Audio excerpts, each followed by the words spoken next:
Test, test, test. We've got audio. It's so weird hearing your voice. Test, test. I don't hear myself like normal. I hear you. You can? Yep. Sounds like I can barely hear myself, so I'm probably at distance again. We have you muted for other reasons. Look at that. Colton Castle, he got the message. Wearing his All-State jacket. Oh, yeah? Gotta love it. Why don't we have a picture? Miss Tucker, are you in there?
Cherokee Chief fans. Homecoming 2024. Can we be? I can't hear myself at all. I can hear you, Guffey. Can? Oh, yeah. You're on there. I can't hear it even on my headset. You can't hear me? Lenny is the daughter Really? of Bo and Heidi Ginder. She is a sister of You can't hear Trevin me? and Drake Ginder, and the granddaughter of Jeannie Ginder and the late Mark Ginder, and the granddaughter Test, test. of Jim and Debbie Jackson. Her activities are cheerleader Not a and thing. competitive Which you're cheer fine. on I don't want to Spirit unplug Crest of yours. Enid and Lady Respect of Edmond. Her honors are cheer, co-captain, How about now? superintendent's honor roll, Oh, I and can hear you a little bit. student Yeah, in there we go. Northwestern Oklahoma And I can hear State myself. University. U.S. Army All So, American cheerleader. here we go, folks. Her hobbies are going Think we got the to kinks worked Sonic out? with May, There's hanging out Guffey and with her I in the brothers, box. The Jim going Fanning shopping press with her box cousin here, Emily, atop and of according to Chief her Field. dad, wasting gas. Homecoming 2024 After high school, Lenny against the planned Olive Lenny wants to Wildcats. attend college to be a college First ever meeting cheerleader between the while pursuing Chiefs a and the business Wildcats and marketing degree. In football. in football. I played him in basketball when I was a junior. Really? First round of He is regional escorted tonight at by Tate Olive. Scott Allison. At Olive. It wasn't Tate is close. the son of Josh and Nicole Allison Mosier. In a good way. And the late Good guys. Jay Allison. He is the So, brother of Kaylin, Tanis, Trace, and Took Turner. one on the chin last He week is a after a good grandson start. Good of first Scott half of football there and against Mary Covington Pat Douglas. Pedlar, Covington Douglas, a Judy really good football Allison, team. And the late Ron Allison. And Mike and Cindy Tonight, Mosier. you know, we're playing an Olive team that got Activities 45 include by football and Davenport. FFA. We 45 Tate has Davenport. received numerous So, honors in both football and FFA. You know, last but week their Dawson team went name down, is had a little bit of a tonight. stinger, little issue there in his neck. His hobbies include hanging out with friends, And Tony Yankee was scorer cramping, so Master Tom. we were kind of struggling in that And the second half teacher, there. who trains on We got pretty Sunday by being one-dimensional, Kid almost Park like famous. a And his wildcat Thursday type birthday situation. workout, he plans to join But the Python. everybody looks good to go. Zach Sonehawker is out. He got hurt in that game, hurt his foot. Did they ever say what it was officially? I didn't ever no, hear they the didn't. I results. saw him out there in like regular shoes, so I think we're probably looking at some type of like a foot sprain or something. It wasn't his ankle, I don't think. So, yeah. So these next two games, we got to reel them off, and then that puts us, against Waukomis, at the end of the season, for second place in the district, and a first round home playoff game. Yeah, and that's big. Yeah, because like we were talking about earlier, we are going east this year. That doesn't happen very often in Cherokee playoff history. We do not go east. We are in the presence Juice is of in a the legend. box. The juice box. Juice is in the box. He's in. The juice is loose. He's in here. And for those of you guys that don't know who that is assistant coach Justin Schombacher, the legend back in the day. He used to be called Juice because he had the juice. He had it. Won that title for us. That interception. Let's talk about that interception that Juice had. I still tell people to this day that is the best defensive play in high school football I've ever seen. It was amazing. He was Odell Beckham before Odell was one-handed stuff. That's true. That's true. Should have been called the juice box. She's the sister of Marianne. So, homecoming kids here. We got Tate Allison. She's the granddaughter We got of Rick Alberto and Beth Alvarez. John And we got Mary Hunter Whippy. Hodgins, and the late Bill Ford. And our girls are Naomi's Lady Ginder, activities include Naomi basketball Heim, and track. and our She third one received is academic Kinsey all Roberts. conference, Kinsey Roberts. the Cherokee Alternative Team. She is on the superintendent's honor roll and received academic, and she was on the academic Little juice state box champion track team. is the little man. Yeah, Naomi is Little involved Juice. in Little SBA Juice is the crown and bearer. attends the First Christian Church Youth I was a Group. crown bearer back in my day, Her Guffey. hobbies Were you? include Yep. going to Football, all of too. her siblings' How do we just sporting have this events, much greatness in the taking box I know. tonight? multiple It's TikToks pretty today spectacular. with her It's sister amazing. Marianne, eating lunch with her Who mom, was your flower hanging girl? out with Mrs. Bockelman's That I don't kindergarten remember. class, and watching the Coach Kansas City Kirsten Chiefs Haig go was 6-0 mine. Oh, yeah? with her dad. Okay. Spud. She was my. Naomi's future It plans was her are and to I. go to college, I don't pursue remember a on mine. Mason I really don't. elementary education. Good luck, Naomi. Naomi is escorted now I know I've by talked about this before, Alberto and I probably sound like a Alvarez broken Jr. record, but Alberto's parents another are group of Rhea boys here, and senior Esther boys Banderas. that I got His to coach siblings as are Rudy, second, third, and fourth Margarita, graders Anna when I was Veronica, doing that youth football, Isabella, and Antonio, and Yesenia. just His just grandparents love doing it with those are guys. Great Esperanza, kids. Avalos, Jaime Banderas, Tate's the dad, late TJ. Margarita De Leon, He helped. We and did the that late together Juan back in the day. Ortiz When Gallego. TJ was still with us, and Bert is involved see in these kids football, out here as seniors. basketball, track, just can't and hardly believe it. baseball. Can't hardly believe how fast they've grown up. Bert's honors are Yeah, it goes are by a fast. two-time dodgeball You guys are going to have to champion excuse me this champion evening if I get a little and the sidetracked here. 2024 district because, baseball runner-up. There's something great on TV tonight, and that is the World Series. Yes. And I am a huge Yankees fan, so Go Yanks. I am. Bert plans to take his strong pulling for the Yanks. work ethic. So I've got that rolling on the right iPad to over Whistler. here. We can check that score.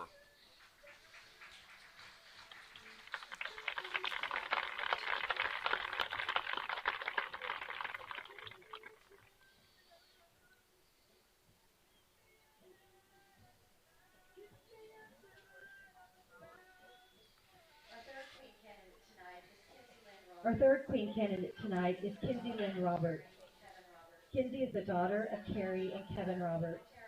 Her siblings I feel like, are do Ford we play this and song Sarah every year Roberts, for homecoming? and she is the granddaughter of Charles and I think Connie it Roberts. usually is a song that's kind of the same for about 3 or 4 years, and then they decide to go something different. Track, We had a little Casey and speech and JoJo debate, back in the and day. student All council. my life. Yeah, sing it, Guffey. Yeah. She is the reigning Miss Cherokee. I don't know if our broadcast would like She to is hear the me softball sing. all-conference I don't know, player, man. We've got quite a 2023, following these days. 2024. I mean, we would have quite the duo, Oh. you know. Her Be pretty cool. hobbies include We'd be like photography, Hall and Oates or singing, what's another great shopping, duo and there? hanging How out about with Brooks her and friends. Dunn? Brooks, yeah. Kinsey plans to attend Northwestern We don't for quite stage sound that career in honky tonk, art I though. therapy. can I could get a little twangy. My brother-in-law Darren Schultz can. He Kinsey can- is we the know 49th Darren by can. Mr. Whippy. That's no Hunter doubt. is the son of Dustin and Dana Wimpy. Of course, I know it's His homecoming, siblings but we are are Regina we are and filling up Jesse the Wimpy. bleachers tonight. Yeah, Hunter is which the twin obviously son is of kind of Cindy expected. Dobson and the late It's Tommy homecoming. Dobson. It's always great to see Lenny some of Wimpy the and the late Regina alumni Cooper. come home and get to see them when you Hunter haven't is seen them in involved quite a while. in But football, basketball, sometimes baseball, some of track, these older and whatnot. parents, His older Alumni. people, include Cherokee alumni, whatever, basketball aren't tournament necessarily champion, here for homecoming, but they Oregon are here for the Conference game. So basketball it's pretty great to champion, see them here early. 2024 I even saw my regional dad. one-act My dad's champion here class, tonight. He and he was a member has been of the going third through place some 800 meter back relay, stuff, the and so fourth it's good to place see him out walking, 1500 getting around, meter trying to build relay that up. team at the Speaking Class of A speaking of state dads, track- mine is Class laying A in a state hospital track bed in meet. Oklahoma City tonight watching us. He had His to. hobbies include reading, He's listening down to there at music Mercy. in his room, watching So movies hoping and he gets to sports, come home here in the playing next day or video two. games, Yeah, and prayers for hanging out him. with Haley. Him and His future him and plans are to him go and to Grandma Sue down there OBU watching and it to be a youth from pastor. Mercy Hospital. Still waiting for that text message or that snap from somebody. We always talk about who's our furthest away listener. We have in Indiana, Colorado. Provo, Utah last week with my brother-in-law. It's Pretty crazy. Who drove the semi there for the OSU BYU game. Our flower girl We tonight should have is somebody Ellie from Joy Indiana Monahan. because I know my brother Danny and Ellie is the Amber, daughter they're there of for Abby Kevin getting and her Bryce American Monahan. FFA degree, so Ellie they're in has two Indianapolis, older Indiana sisters, there, so Autumn and Ava that McMahon. might be our farthest. She is the We'll have to see if granddaughter they of Not Jack only tune that, in. but where were they today? Kent and Brenda Oh yeah, McMahon, Hoosiers. and the Hickory. great-granddaughter They were in of the Ronald gym. and It was pretty Marguerite cool. McMurtry. That brother Ellie's even made a favorite free color is throw. He pink, did? Yeah. and Did he she shoot loves it to read Granny Catholic style? books. Nope. Ellie I had a loves to video. sit He outside shot it and like hang out he with her sisters. Like he has knew what he always was shot And it. when she Yep. grows up, she wants to give horseback riding lessons. One thing cool we got here tonight in the booth that Our Nobody's crown bearer ever given us tonight before Paige is, Schombacher. the officials Paige came is up, the talked son to us, of Justin and they gave us this Terry card Schombacher, that has their and the names. big brother of Carter and Cal pictures. Schombacher. He is the So we got a grandson crew out of of Oklahoma Rocky City and tonight. Michelle Schombacher and Jack and Carol First Bauer. time they've ever refed here. Cage's We have our first favorite husband and color wife is duo. dark blue, and he loves that to read that could be any interesting. dinosaur book.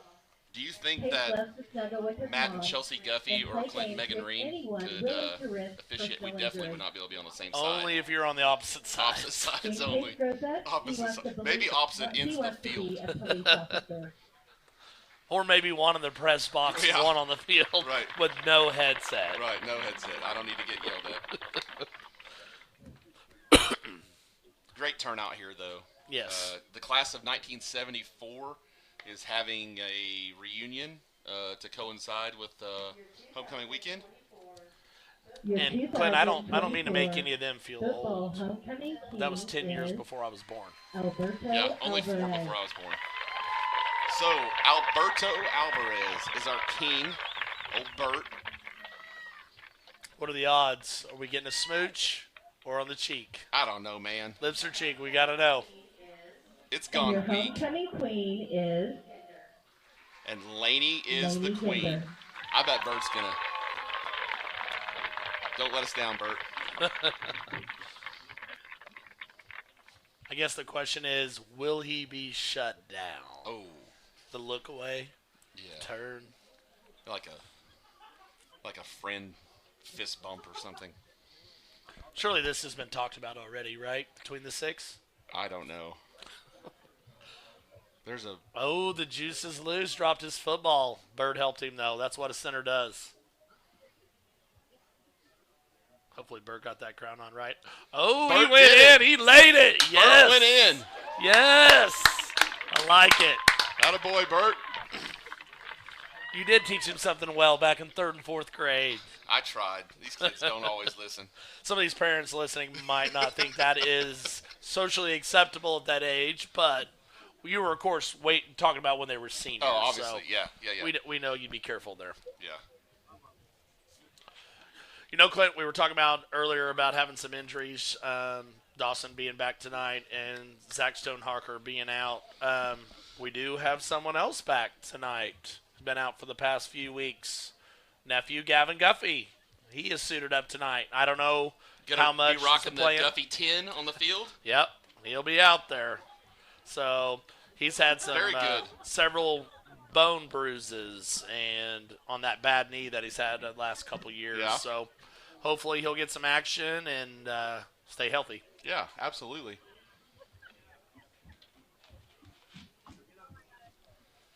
Kind of weird for us to be having homecoming this late in the year, but I tell you what, man, it was nice today for the parade. Other than the wind. The But wind, yes. little Wasn't as bad as last freeze. year. Yeah. Oh yeah, last year was bad, but it wasn't 90 degrees and that sun beating down on the courthouse lawn for the pep rally like it's been in years past. So, I'll tell you what. nice change. Yeah. Oh yeah. During the week, at night, in the evening, being up there working on our floats, there in the old city hall, old fire station. It wasn't hot in there either. It was nice and cool, felt comfortable. So you were exactly right. I'm a fan of homecoming in late October. Let's stay away from August and September. Oh yeah, as much as possible. yeah. Coach Schumbacher, if you go back and watch this broadcast, let's do this same time frame again. Let's keep that up if we can. Lots of folks still pouring in here to Chief Stadium. About 10 minutes to go. The candidates are coming over to take their spot on the podium.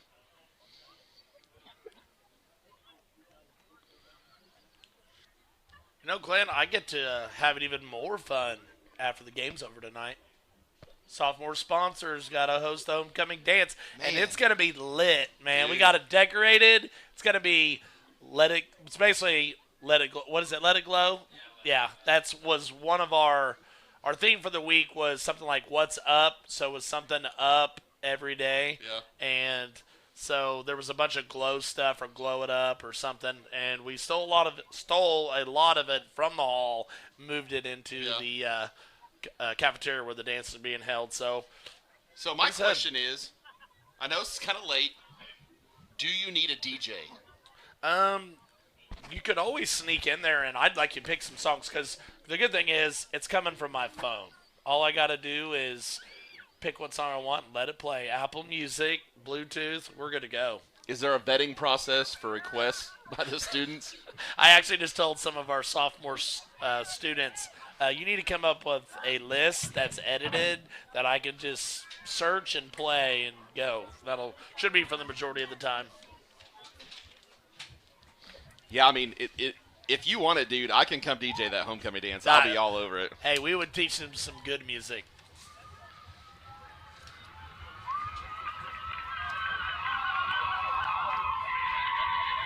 Megan, you missed it. We were talking about this. My wife walked left. up here, and I thought she maybe heard us talking about her. I know. I thought you were in trouble. I thought I was in trouble. She just wanted money for the concession stand. I don't blame her. I want something from the concession stand, so maybe at halftime. Yeah, back in the day, several of us, me, TJ Allison, some of them, we would, we had dancing skills, but we didn't need to show it off all the time, so we would volunteer to DJ. Or Dalen Carruthers was out of high school, and he would come back and DJ for us. And back then, we had the band program, the music program. We had our own. We had huge speakers. Man, you could hear that cafeteria rattling from a mile away. But I believe it. That's when we had dances after every home game.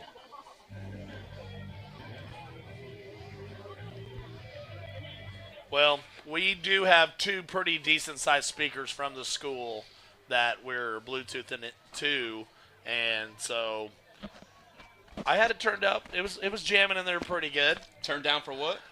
No, I played Get Low. I tested Get Low, because that was back in late 2000s or early 2000s. You're saying you might have heard that song at the Nightlight or something back in the day? Yeah. Glenn, I'm going to have to tell you a story about that song sometime. When we're off air? About one of our former football players that we coached. He might be here tonight. Not 100% sure. Brandon Kryman.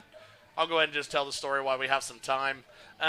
So we're deep in the playoffs 1 week. Oh, I'm going to have to wait until after the national anthem. Once again, ladies and gentlemen. Don't let me forget. You're going to like this one. We will pause that thought. Welcome everybody that's come out. All right, we'll take a quick break for the national anthem to play. We got about 6:45 till Thanks for coming kickoff. out, support your football team. We work with apartments and residential properties all over Oklahoma. Give us a call today to schedule your repair. In our business and at our firm, it's all about preparation, preparation, preparation. We are advocates for our client. We speak for them. So as a part of that advocacy, it involves hiring the best experts. It's doing the legal research. It's doing the medical research. That is advocacy behind the scenes. It's not just the bells and whistles in front of the jury.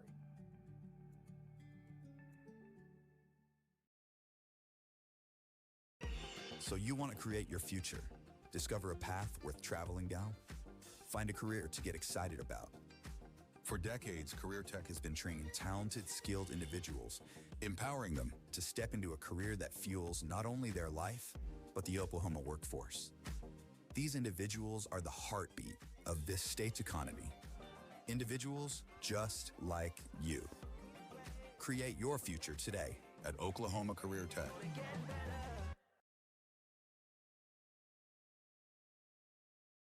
This back-to-school season, give your home the connection it deserves with Go Pioneer Fiber Internet. Experience the power of Wi-Fi 6 technology for smoother streaming, gaming, and learning. And with the Go Pioneer Smart Wi-Fi app, managing your home network is a breeze. Choose from multiple plans with symmetrical speeds for lightning-fast uploads and downloads. Get your family school-ready with Go Pioneer Fiber Internet. Sign up today at gopioneer.com.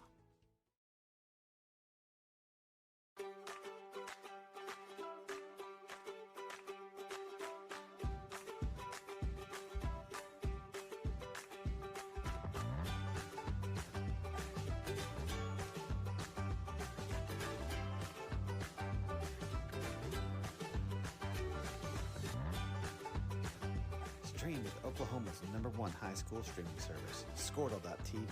Find out more at squirtle.com/stream. The AMG team is based in Oklahoma City and delivers your organization revenue enhancement through a combination of data science, innovative marketing, and business automation. We think like owners and behave as long-term partners. Delivering measurable results for nearly 20 years has made the AMG team known for our ability to efficiently and effectively execute objectives. We're ready to help raise your organization to a higher level of success, so visit us today at theamgteam.com. Dr. Matt Dieselhorst at Dieselhorst Sports and Orthopedics can help you get game day ready. Dr. Dieselhorst works with athletes of all ages, taking a coordinated approach to accelerate return to play and maximize athletic performance. His work with pros in sports training, injury prevention, bracing, functional rehabilitation, and imaging works seamlessly with his medical and surgical expertise. Get started by going to Dieselhorst Sports and Orthopedics. Let Dr. Matt Dieselhorst get you back on the field, backing all Oklahoma athletes on the field and off. Support your school's booster club and get your business in front of thousands of potential customers. Talk about a win-win. Advertising packages start on this streaming station for less than $10 a game. Call 405-726-0835 or email adam@squirtle.com right now for more information.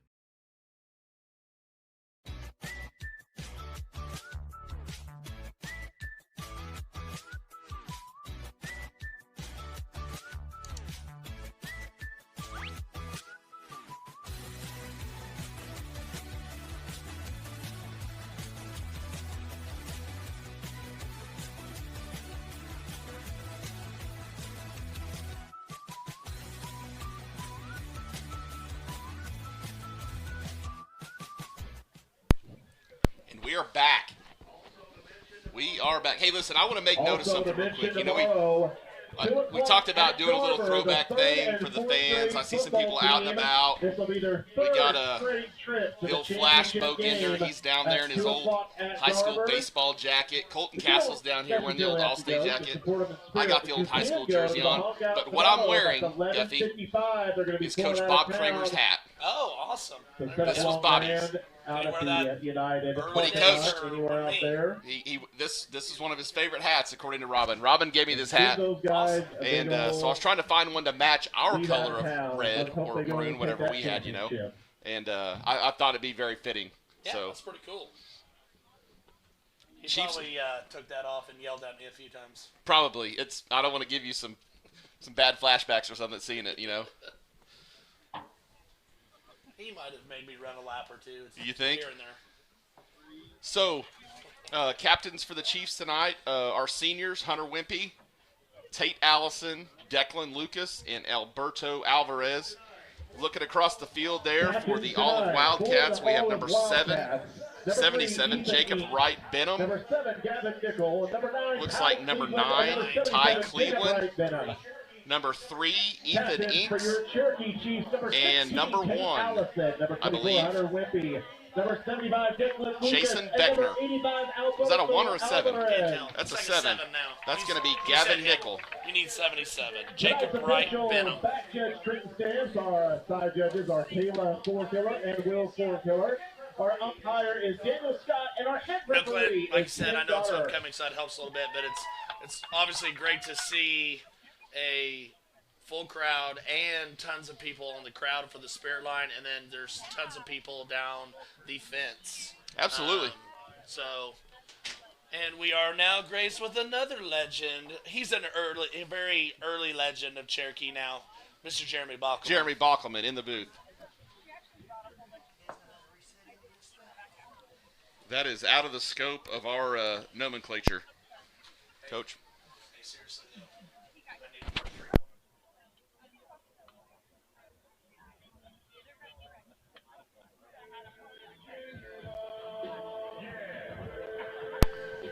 We're trying to do Squirtle up here, and Coach Guffey's trying to order uniforms from Bockelman while he's trying to figure things out. I tell you, I got a ton of elementary basketball kids. At one point, I had 30, but 2 decided not to play. But I'd lost 2, but I gained 2. So, yep. The Chiefs are going to receive. Cherokee will receive the ball to start the football game. All of them defend the east So goal. something that just Cherokee happened will here defend that the you don't west see goal. very often is when they announced who the white hat was, there was a round of applause from the Cherokee alumni. Tonight's white hat, Tim Daughter, went to school at Cherokee, graduated at Cherokee. This is his last year reffing football. Okay, that makes it pretty neat. He wanted to do a game at Cherokee before he retired. Here we have, we got Tim Daughter, and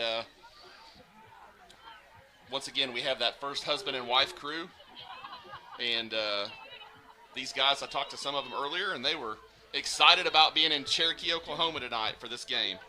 I bet for old Tim, this complex is a little different than probably the last time he's been here. Oh, Malachi, Big Malachi is leading them out. Yeah, he is. Here come your Cherokee Chiefs. Here we go, Chiefs. Chiefs are pretty excited, pretty motivated, you can tell. Comes in last but not least, that homecoming king, Alberto Alvarez. He had to make an entrance, come in late. Over there getting some words of wisdom from Coach V on the sidelines.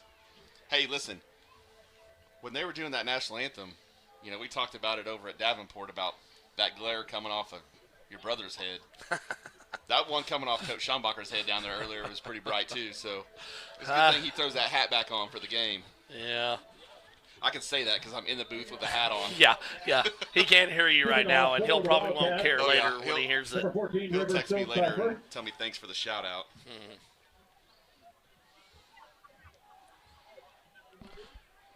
Stands are full. Student section is pretty full tonight. Hope they're loud, rowdy. No, Clint, I'm wondering if we're going to see squib kicks, onside kicks here. Man. Covington was doing it a lot, so I kind of wonder if Olive is tempted.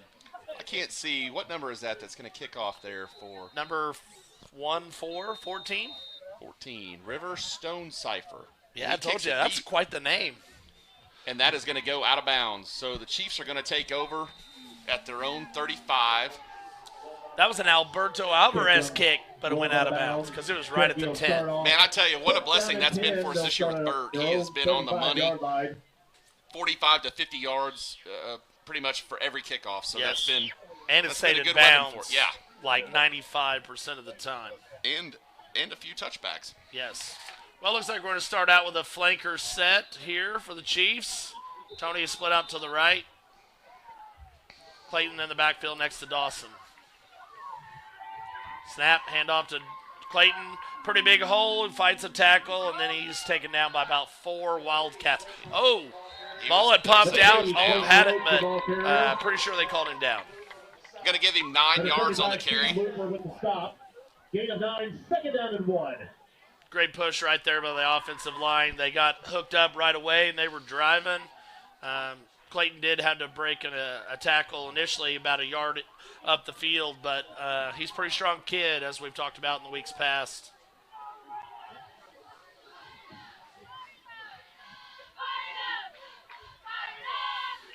A little jet motion with Tony here. This was pretty successful last week against Covington.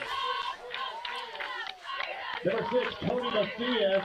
That pickup's good enough for a first down. 2 plays and a first down, Clint. We'll take that all night long. Absolutely. Number 16, Cody Moore in on the stop. Again, a beautiful night for some football. A little windy this afternoon, but right now it's a nice, cool 65 degrees, very light wind. So this is real football weather, Clint. We might have to open this window.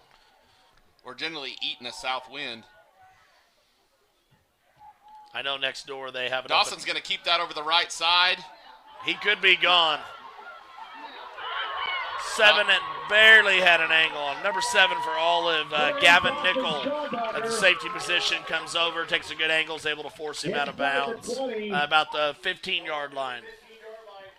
Big game for the Chiefs. Chunk plays. Big chunk plays, always a positive for the offense.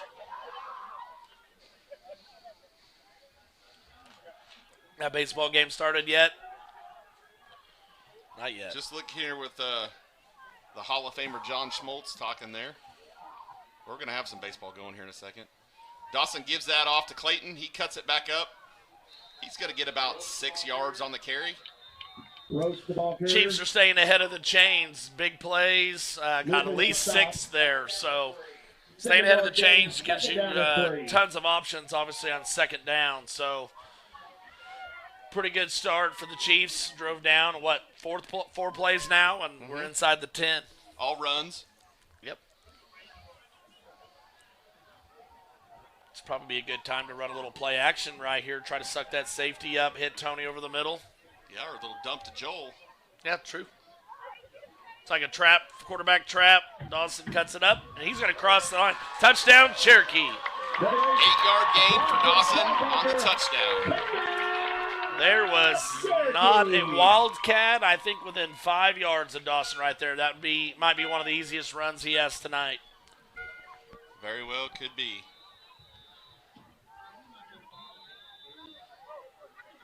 I still think that's really cool that you have Coach Kramer's hat. Yep. I feel pretty blessed to be able to have it.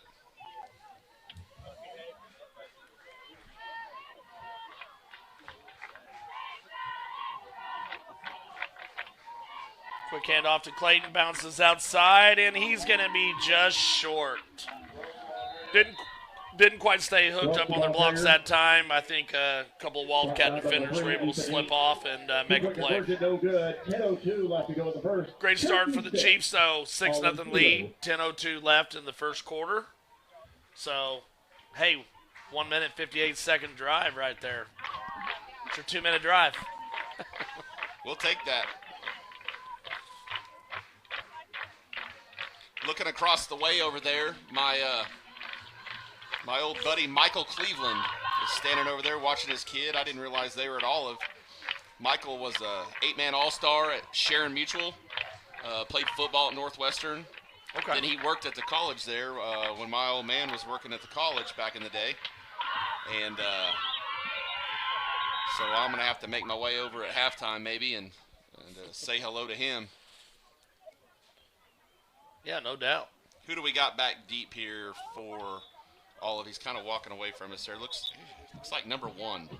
Looks like Jason Beckner, number 1. Yep, number 1. You are correct. Hey, and there is Gavin Guffey, number 10. There he is. He's probably pretty excited to get back on the field.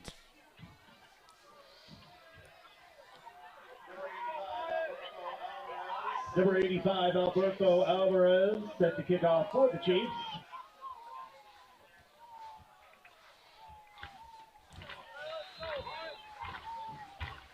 Bird gives it the old boot. Oh, a little kind of a pooch kick. He bobbles it at about the 25. Ooh. That was fielded by number 16, Cody Moore. Number 16. Tackled by number 12, Bryce Poe. Something just seemed a little off on that kick for Bird. It looked like a knuckleball. Yeah, definitely mishit it a little bit. But 16 did bobble it. Should have helped a little bit. We didn't quite fill the holes like we've been, like especially like we did against Davenport and even against Covington. So it's all right. We'll settle in, see how it goes here. Little double twin set for Olive. Joel's a little confused. He doesn't know which way to go. Now he just decides to blitz. Quick pass out here. Not too bad. Pass complete to Beckner. A 3.5. Pass is complete to number 1, Jackson Becker. Knocked that about Gonna get about 3 yards on the reception. Yeah. Looked like Joel was a little confused. Didn't know whether he was supposed to go help on the right or go help on the left, and he ended up just blitzing. Gonna see another double twins action again here. No, Clint, I didn't really talk to Coach Schumbach or anybody. I didn't know what they ran offensively. Oh, that should have got a little early start right there by Olive, and they did get the flag thrown. Olive starting a freshman at quarterback, just like us. We've seen that a little bit this year with some other teams we played too. Procedure on the Wildcats. It's been a pretty popular theme this year. That'll be a 5-yard penalty. Bring up second down and 13. So second and 13 for the Wildcats here. Still the double twins formation, as we like to call it, Wisconsin. Tell you what, the pressure right there made quarterback number 7, Gavin Nickel, he had to throw off his back foot, and obviously that football landed about a yard in front of the intended receiver. So good for the pressure right there, or that might have been another 4 or 5 yard gain. Could have been. He's a lefty. They got him a lefty. I'll tell you what, Clint, I don't know what it is, but I've always really enjoyed watching a lefty quarterback throw the football. I don't know if it's just seems so weird always seeing so many right-handed quarterbacks. I think it's really neat. I don't know why. I always thought I hate USC, but Matt Leinart, always loved watching him throw the football unless it was against OU. Oh, Receiver the Chiefs falls down. He might have. I don't. The turf monster got him there. Yeah, the Chiefs were very fortunate, but you know what, Clint? I think Tony fell too because he slipped, which opened it up for Olive, the receiver, and like you said, the turf monster kind of caught him. So we got 4th and 13. The Wildcats are set up in punt formation here. We're going to send number 6, Tony Macias, to receive. Who do we got punting for? With number 1? Looks like Jackson Beckner. No, 1 is the up back. I think it might be the kicker, 14. 14. Yep. Little rugby-style kick, low line drive. Tony should be able to pick this up and maybe get a few yards, but it does bounce out of bounds. So not worth the risk. No harm, no foul. On the 25-yard line, it'll be first down and 10 for the Chiefs. Honestly, pretty good punt for Olive, even though it wasn't the prettiest thing. He kept it low, drive, definitely changed position on the field. So, he flipped it. He flipped it. He definitely did. So the Chiefs will start at their own 25-yard line.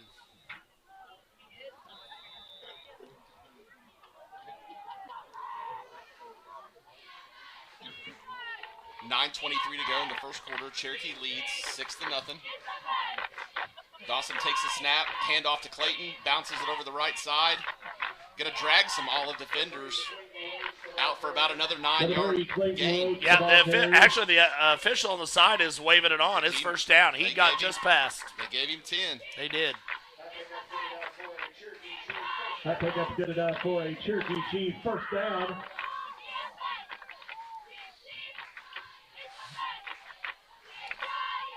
Any of you listeners today, if you are out of state, like Clint said earlier, let one of us know. We'd like to know how far away our listeners are listening, so we love hearing that stuff. Dawson is he's going to keep that ball. Great block out there by Tony. He's gone. And it's going to come back. They're going to get Tony for holding on that play. He had that block, he had it set, and that defender just rolled on him a little bit. Tony didn't let go. So yeah, that's bad. Dawson took that to the house. but it is coming back. So You know, that's when you Clint. get in the huddle and you look at it. You look at your teammate and you're like, "Come on, bro." That's right. Get this Especially fixed. with kids these days. Come on, bruh. Bruh. As our kids call us. Yeah. On that speed option play right there, Clint, both those two guys could have had the ball in their hands and ran for a touchdown. There was nobody there for the quarterback and nobody for the pitch man. Unfortunately, Tony got called for a holding. Like you said, I think the initial block was pretty solid when the kid just tried to get away. Tony just got to go, hey, let him go. Let your quarterback get his read and go from there. That's going to move us back to the Cherokee 25. 8:39 to go. Holding is called. Cherokee leads the Wildcats 10 yards 6-0. from the line of scrimmage. To be first down and 20. Dawson with the give to Clayton over the right side. He breaks it out, and he's going to break loose. One man to beat. No, he's going to go initiate a little contact there. Drag a few more. He's going to get that out. He flipped the field from the Cherokee 25 to the Olive 20. Yes. And, Clint, as you said, Clayton went looking for contact there. He must not have felt like he could have outran him right there. Number 7, Gavin Nickel, was running pretty close to stride for stride with him. But I actually think Clayton had the edge. I think he should have just kept going. But it's all right. He just likes contact. Yeah, I think he just wanted to have a hard hit and say, you come and hit me, you're going to remember it. Or give him the old Derrick Henry stiff arm there. First and 10 for the Chiefs. Might have had an offsides on Olive there. Dawson's going to let one fly in the end zone through Tony's arms. I'll tell you what, I think the only reason Tony dropped that ball is the Wildcat defender got his hands up and it went right over his hands. So Tony must have, not quite knew if the ball was going to be tipped, deflected, whichever. I think our receiver on the far side of the field was more open than Tony was. A little popcorn. Yep. On his hands there. Yeah. Shouldn't have had that popcorn. Shouldn't have that popcorn. Going to be second 10 for the Chiefs. I love the play call there, though. Had to take a shot, let him not creep up so much, try to stop the run.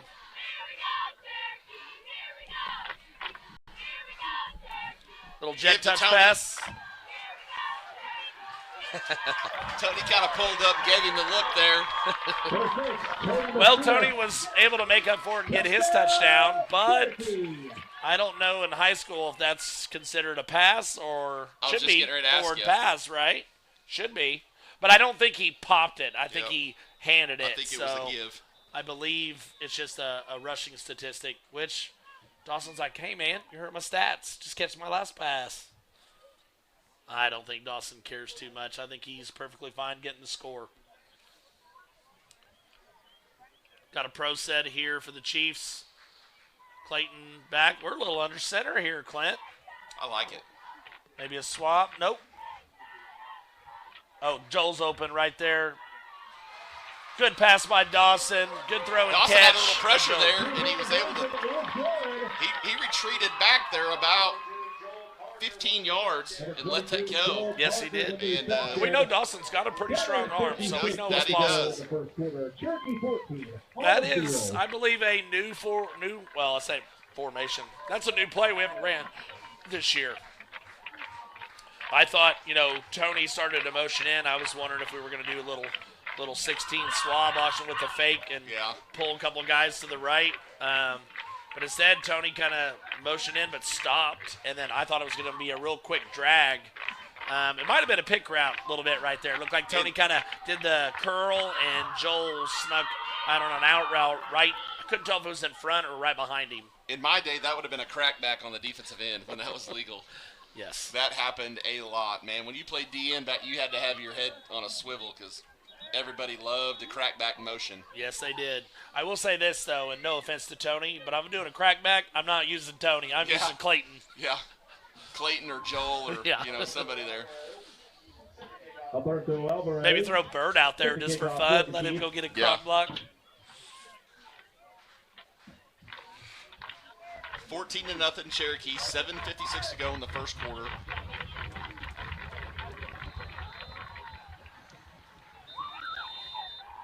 Burt got a hold of that one like he normally does. Down to about the 11-yard line.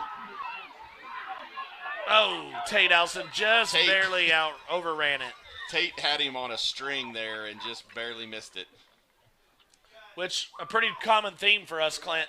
Wyatt Calawanson, Tate Allison were the first two down the field, had an opportunity depending on what side the Wildcat runner decided to go They're going to start to. out at their own 28-yard line.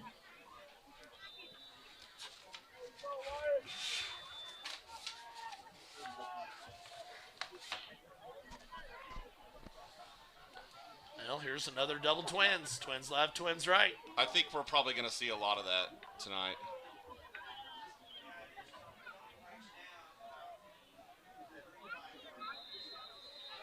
You have a little pre-snap motion there on the Wildcats. Yep, little false start. This number 16 is pretty big.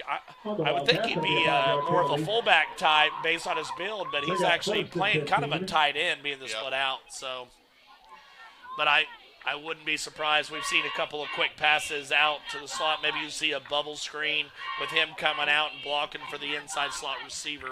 Yep. I think they're going to do their best to try to spread us out tonight if they can. And we got another false start on the Wildcats. Quarterback was expecting the ball a little bit sooner than what he got. And this actually isn't the quarterback, is it? This is number 1, Jackson Becker. Wildcat set there. Looked like they were just going to get another blocker motioned over and follow those guys.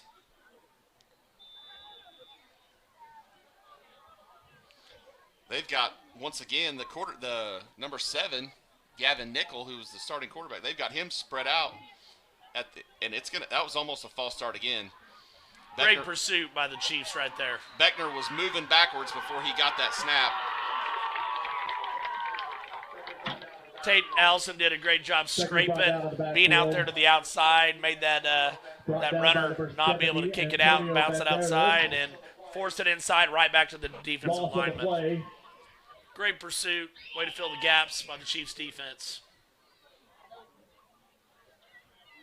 I wonder if maybe having 7 play some receiver like. Now 7's back in the backfield as quarterback. Maybe they'll have a quick pass and a double pass here down the road.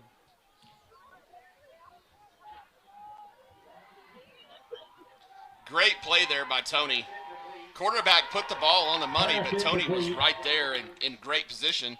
You know, he got that hand on the back just a little bit there and able to reach forward and knock that pass down. Yes, great play right there. Third down and long. Again, you know, we're getting a little bit of pressure, and that quarterback is on his back foot. Every throw he's throwing right now, it's back foot, leaning back, which, as a freshman, just something you got to clean up and polish technique a little bit. But fortunately, we don't want him to. We want him doing what he's doing. So hopefully it will lead to an interception for us.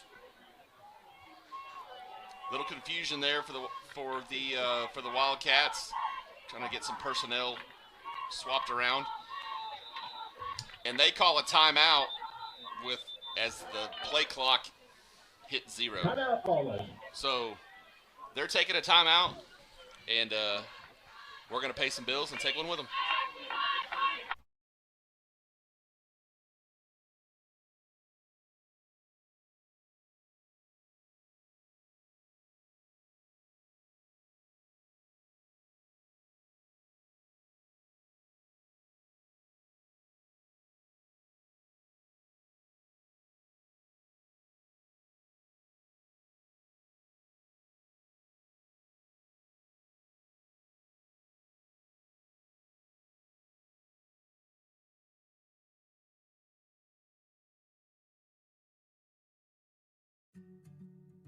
In our business and at our firm, it's all about preparation, preparation, preparation. We are advocates for our client. We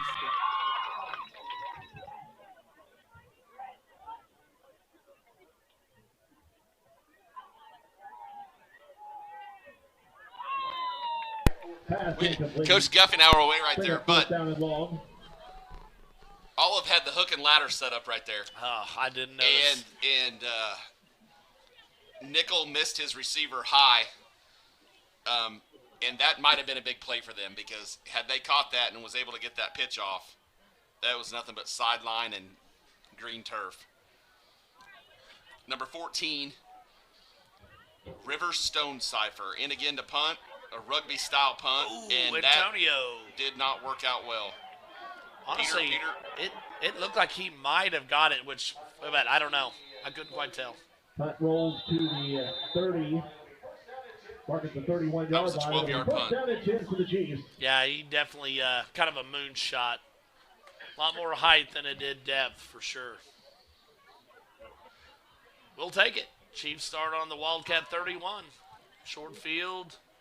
Oh, glad I looked up and I thought it was 6.5 seconds left, but the upright had the other one covered. So 6:51.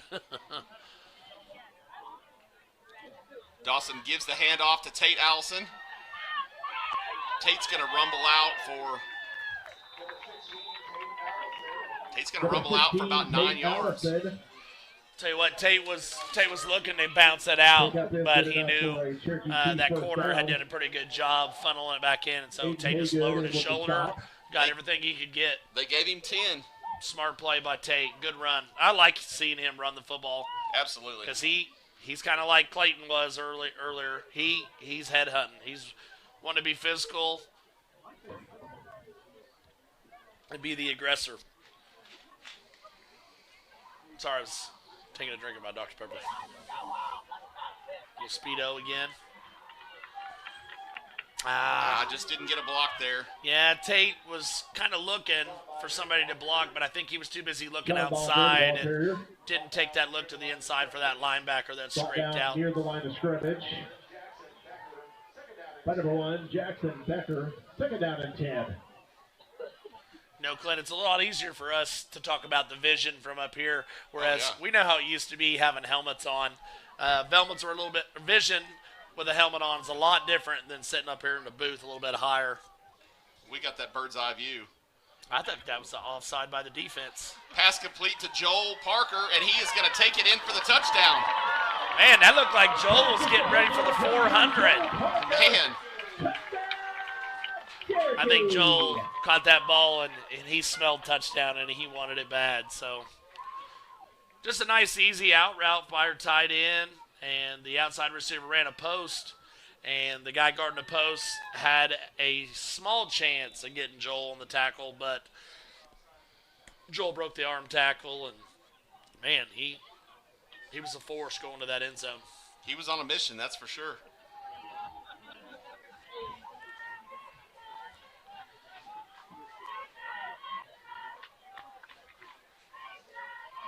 Give to Hunter Wimpy, and he's going to go in untouched for the conversion.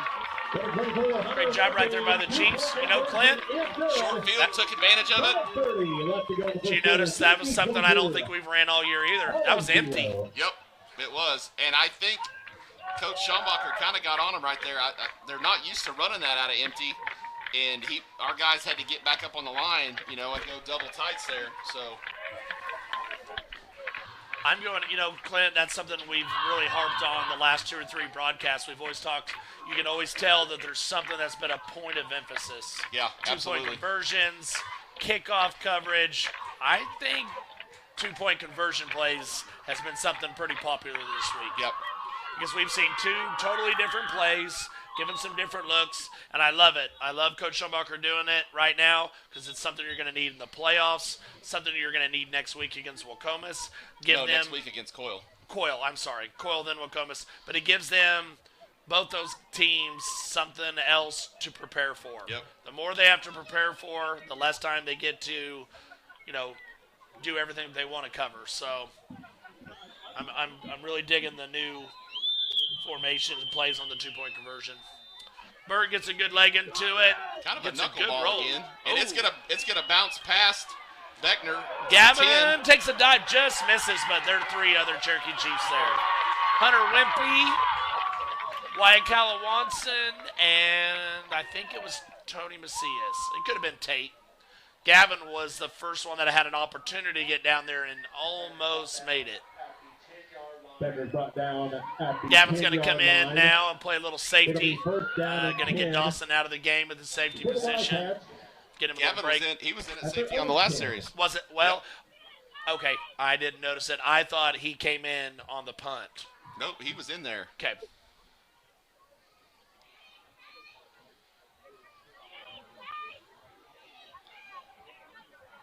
first true run of the game, maybe the second true run of the game.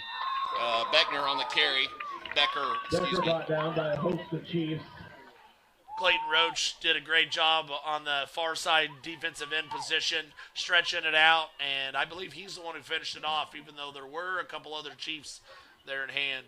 You know, and Clint, again, tonight's no different. We've talked about this several times in broadcast too. 12. One thing that is nice about our defense and tackling, it's group tackling. We have more than one person there every time a tackle's made. Absolutely. We are doing a good job, much better job this year of swarming to the football.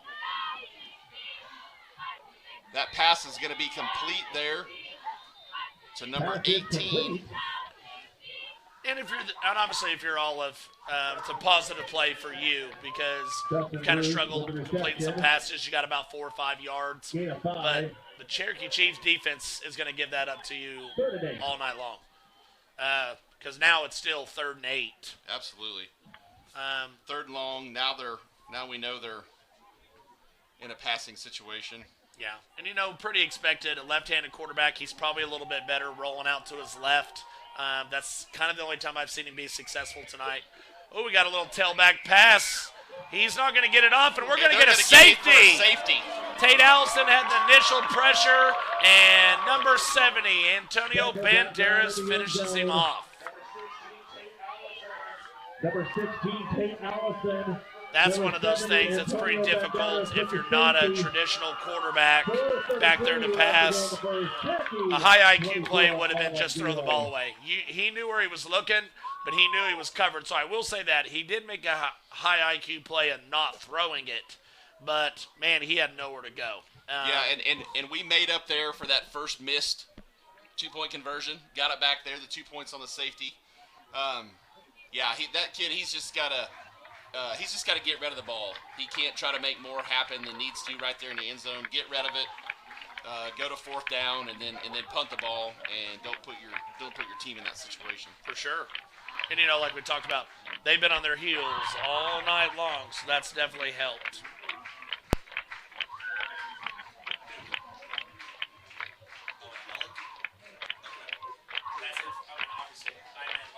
I just didn't know where it looked like we were going to Central set up with a free kick for the Wildcats. Let's just make sure we're the 2 seed, Balkman. Absolutely. We were just looking at some standings over there east, and if the Chiefs were for some reason finished 3rd in their district, as of right now, our away game would be at Ellick, even though it's spelled like Alex. We pronounce it as Ellick, Oklahoma. But obviously, the Chiefs take care of business, continue to take care of business here next week, and against Wacomas. We're sitting there at that 2 seed. Unless something crazy happens with Wacomas, which, always could happen. You saw how well we played them in one half when we played. So hopefully we'll keep pushing, and we'll have a shot at that 2 seed so we get that first round home game. Dawson's going to drop back the pass. Tony, it's all right. Dawson underthrew it just a little bit, but Tony stopped, kind of had a possession catch, got down low, made sure he caught it, didn't try to reach back and too far low and make a mistake, not just making sure you catch the football. I know Dawson would like to have that one back. He saw how open he was. I think he tried to place it instead of just, hey, throw it up. Yeah, let Tony run under it and go score. Absolutely.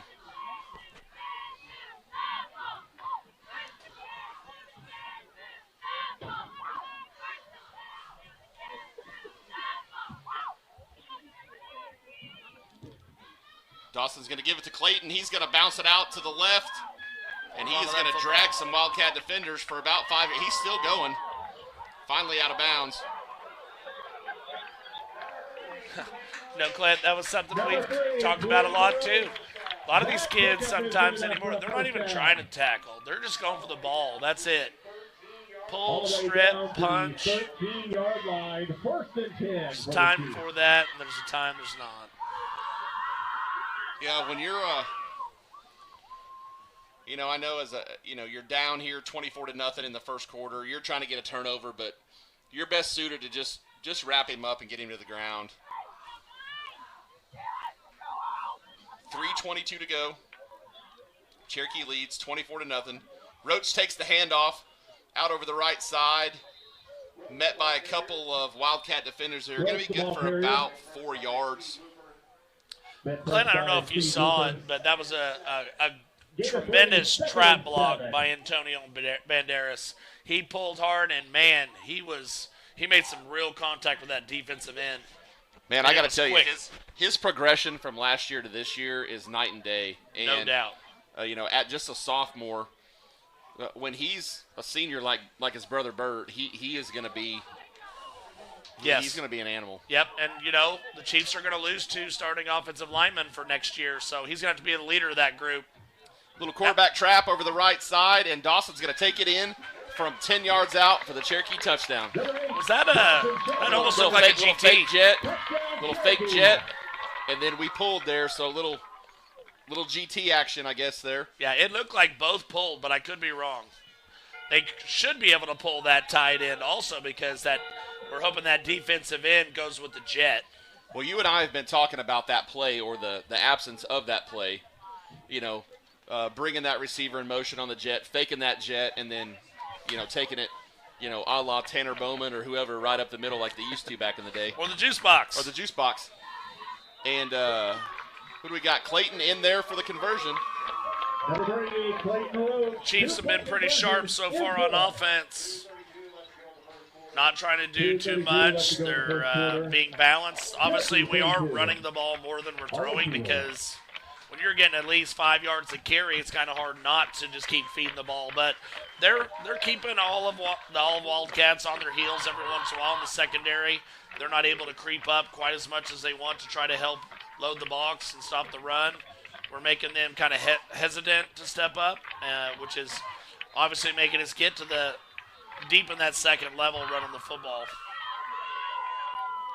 And when you're up here in the booth and you got one of your buddies sends you a message and he's like, man, I'm at home watching you guys on the big screen eating a big old bowl of deer stew. Like, bring us some. Like, why are you – come on, Matt. Why rub it in? Bring that up here. Guffey and I could take a bowl of deer stew. Is that from right over there? Matt Green. Oh, gotcha. Oh, if it was Gibby, we're insisting that he brings that across. I was gonna say we're there at halftime. Gibby might be over there on the chain crew though. Yeah, you're probably right. Bert's gonna send another one down, and it's gonna. That was about a mistake. The up back there let that ball go right behind him, and our pursuit was almost on that as the deep man came up to field that. So. Yeah, that lead blocker had no idea that ball was right behind him.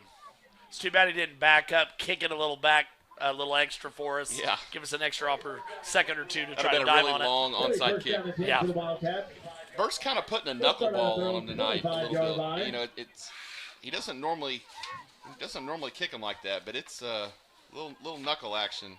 And maybe it's a little bit with cooler weather. Maybe it's coming off his foot a little different. I don't know. It has been kind of strange because we've really bragged about him on his kickoffs, and it's not that he's doing a bad job. It's just different. Absolutely.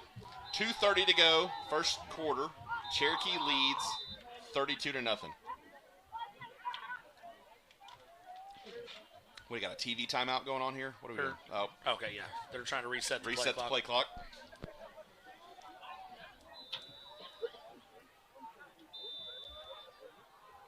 The give to Becker, and he's going nowhere. I'm pretty sure I heard a whistle before the ball was snapped. I'm hearing something in my headset, too. There's a delay there. And maybe that's what it is, or maybe there's someone down below us in the student section with a whistle. Let's hope not. Our fans would never do that. Negative. We had Declan Lucas and Gavin Guffey in on that tackle. A loss of 3.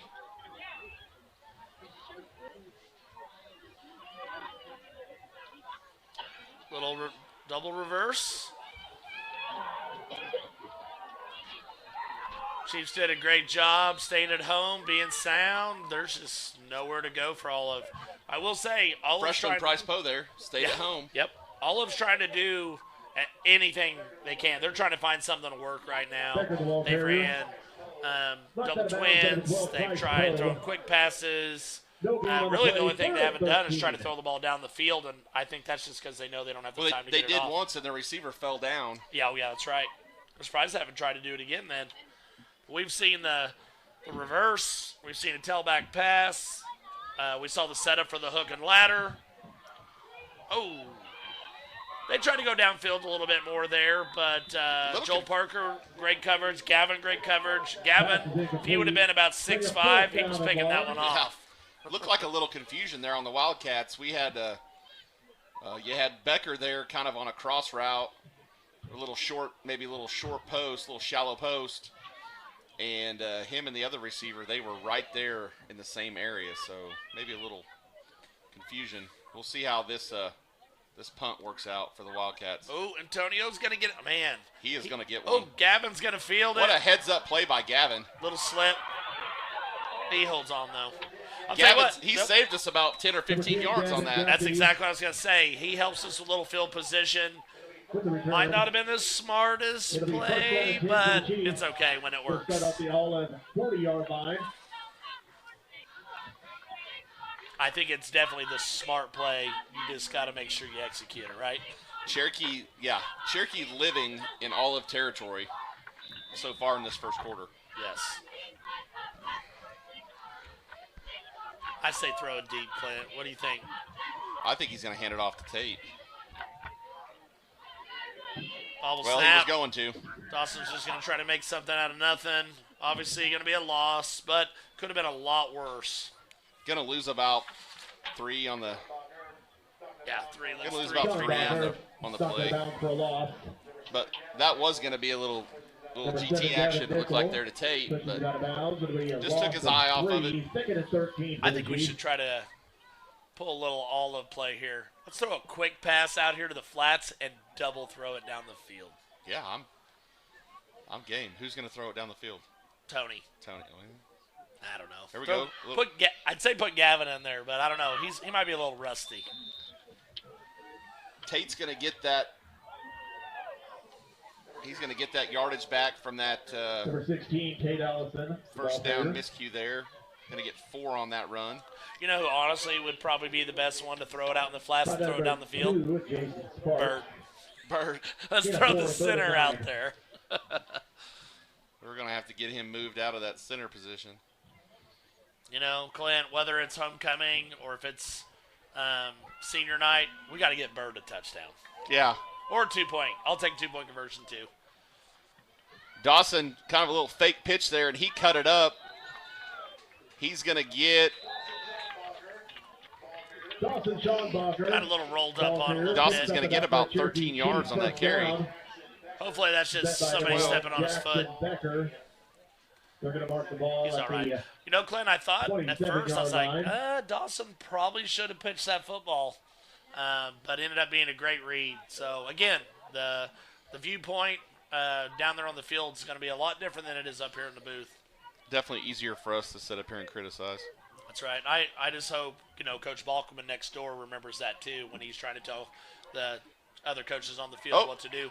We fumbled the handoff there. Oh. And Olive's going to recover. Recovered by the Olive's maybe their defensive end. He has got our snap count down. He's either offsides and they're not calling it, or he really has that count down because he is about a half step quicker than everybody else on their line. Yeah, so I agree. Just a bobbled handoff there, and Olive's going to take over here with 9 seconds to go in the first quarter. Little Wildcat action here for him. Becker's going to be back in the backfield.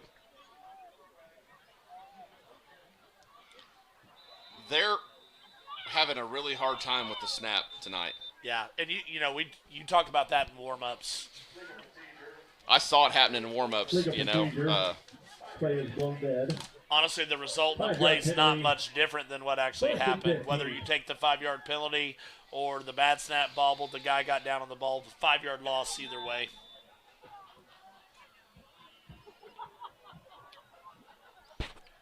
Some scores of interest in B2. O'Keene is beating Boise City 20-16.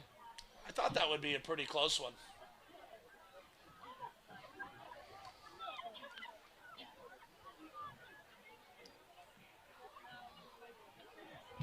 Becker's going to take that, run into his old man, maybe get a yard on the play.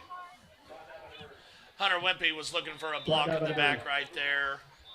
Unfortunately, when you're up 32-0 in the first quarter, you might not get that call. Probably not getting that call. So, into the first quarter, Cherokee leads all of 32-0, and we're going to take a break. For them.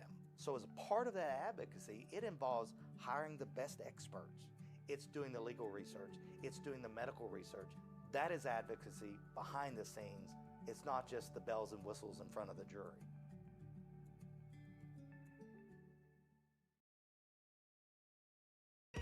So you want to create your future, discover a path worth traveling down, find a career to get excited about.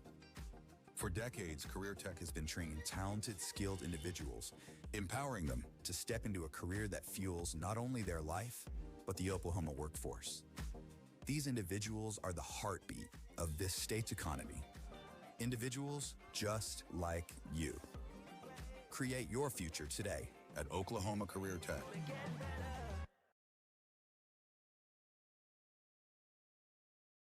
This back-to-school season, give your home the connection it deserves with Go Pioneer Fiber Internet. Experience the power of Wi-Fi 6 technology for smoother streaming, gaming, and learning. And with the Go Pioneer Smart Wi-Fi app, managing your home network is a breeze. Choose from multiple. Back here for the start of the second quarter. Nickel, he's going to drop back to pass, and he's got nowhere to go. Joel Parker, maybe Declan Lucas. Aiden Hall was right there. Nickel had nowhere to go. Brought down on the backfield. About a 6-yard loss. Clint, I don't know if you've noticed, but here on the sideline, Tony Macias is starting to take some snaps. Obviously, Tony's been our backup here recently. With Dawson's injury history. And with big leads, always got to have a backup available. So, yeah, that didn't work out for us last week because Tony was cramping when Dawson went down. So we went about true Wildcat. Yeah. Which, so far, could probably get away with it. What's the score, Clint, on the baseball game? I did see Freeman get that triple earlier. It went off. It froze up on me there, and so. So probably a good chance he scored unless there was... No, he didn't. Tied up 0-0 into the second inning. A buddy of mine's texting me. He knows I'm a huge Yankees fan, and he's a Braves fan. He's trying to get me to say he wants me to cheer for the Dodgers on. I'm not even going to say it. I don't want to give him the satisfaction to even hear it out of my mouth.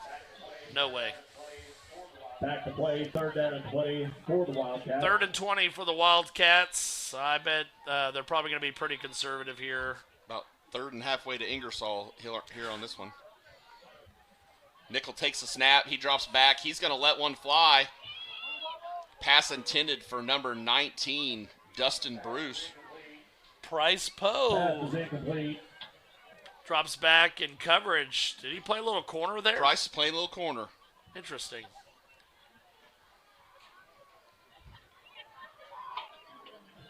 Obviously, we know Price as being a taller, lankier kid. We know defensive end type player. Yeah, we know when he plays, but honestly, he's got some speed. So probably not a bad idea. You never know what could happen.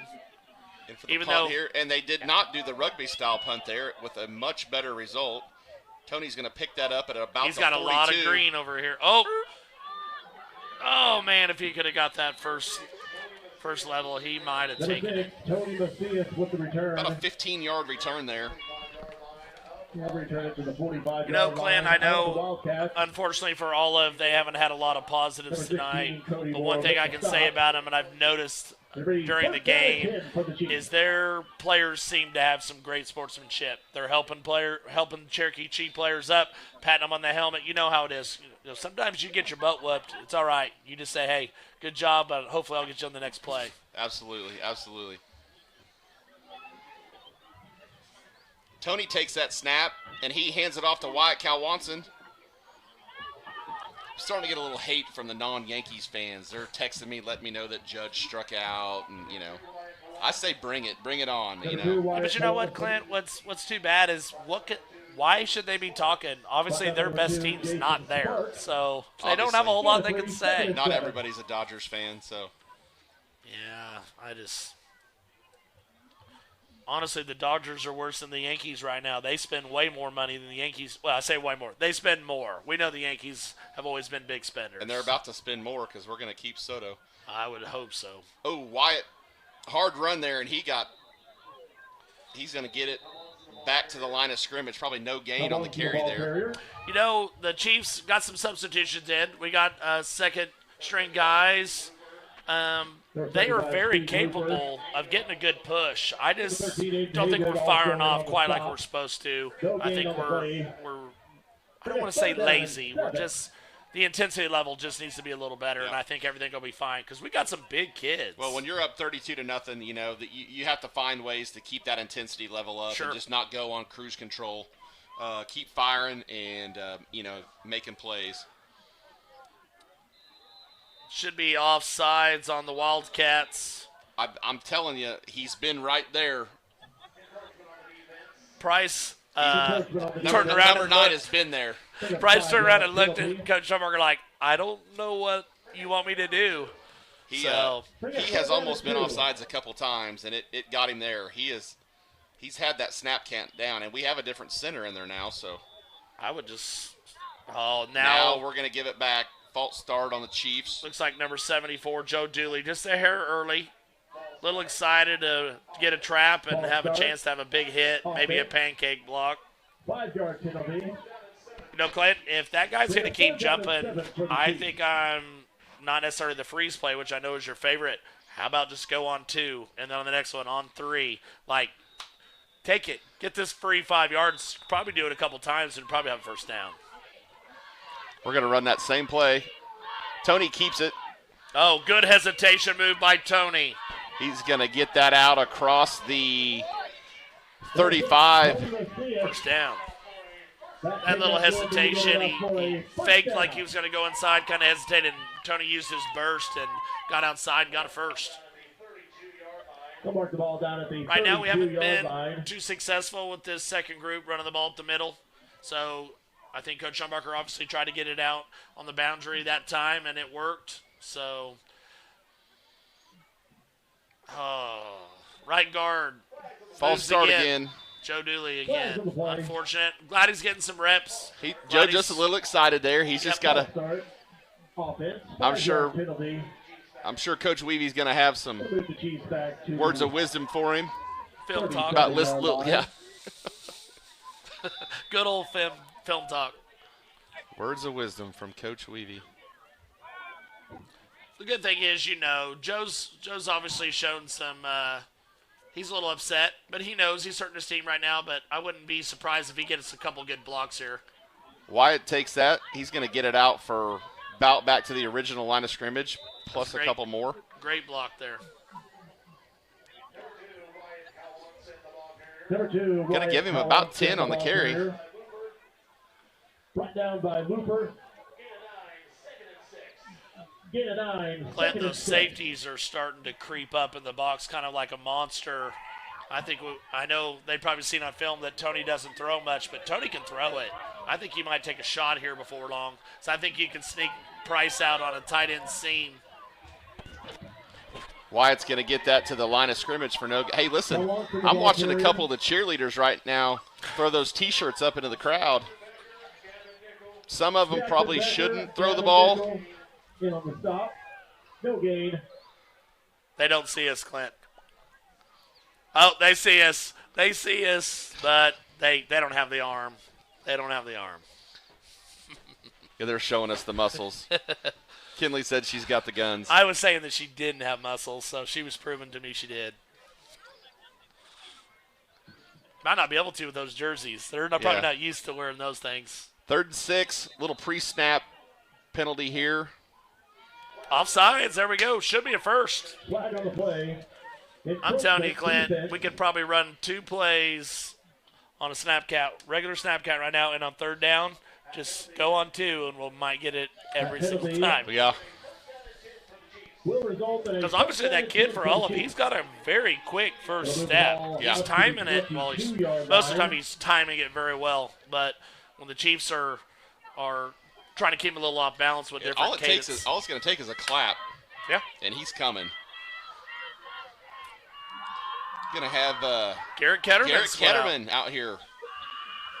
Wyatt takes the handoff and goes nowhere. He got smoked. Yeah, that was a big hit. Looks like number 16, Cody Moore. We commented on that kid's stature a little earlier, that he looked more like a fullback than a wide receiver. Yes. He came up from the safety position. Pretty stocky kid to have at safety, too. He's got some speed as well. No yards on the carry. Speaking 7:03 to go. Cherokee leads 32-0. Clint, speaking of that, who are some of the kind of, not necessarily big, but bigger, thicker guys that you've seen or that you played with that was actually pretty fast? Jason Berry was one. I do know Jason that one. Berry's size was deceptive, man. He took a lot of – we love to run that tight end reverse out of, like, double tights or something, I formation, tight end reverse. Jason took that a lot. Could also get deep, on some passes. One thing I remember about him, hitting dingers in baseball. He could hit a baseball. I'll tell you who else was good size. Chad Lyons. Okay, Chad Lyons was in my class. He was a big old boy, and he could run. How tall was he? Was he 6'2", 6'3"? 6'3", probably 6'4". He was good size. Now, his cousin is Levi, right? Obviously, Levi wasn't as tall. Patrick's his brother. Patrick was tall, lanky. I got to play with Levi Patrick. didn't get that height. Good athlete as well. High jumper, sprinter. Wasn't bad on the basketball field either. Nope. Or basketball field, the basketball court. Yeah, what are you coaching? I know. What are you coaching? It's been a long week. Upcoming man. week, always difficult. Cherokee's going to take a timeout. We've got 5:48 to go. Cherokee leads 32-0 here in the first half. The Chiefs are going to have a 4th and 12. We've been talking about it. Let's just do it. Let's go up there and go on 2. We're going to get 5 yards out of it. And then I would probably turn around and maybe do it again just to see. And if they don't go for it, have a play called or call timeout and come over. I'm hoping if I say this loud enough, Coach Buckman will hear me.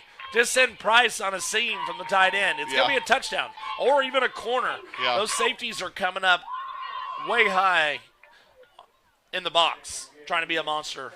I'm telling you, Price has got it. He can stem him to the inside, run that corner route. It's there. Versus Coyle.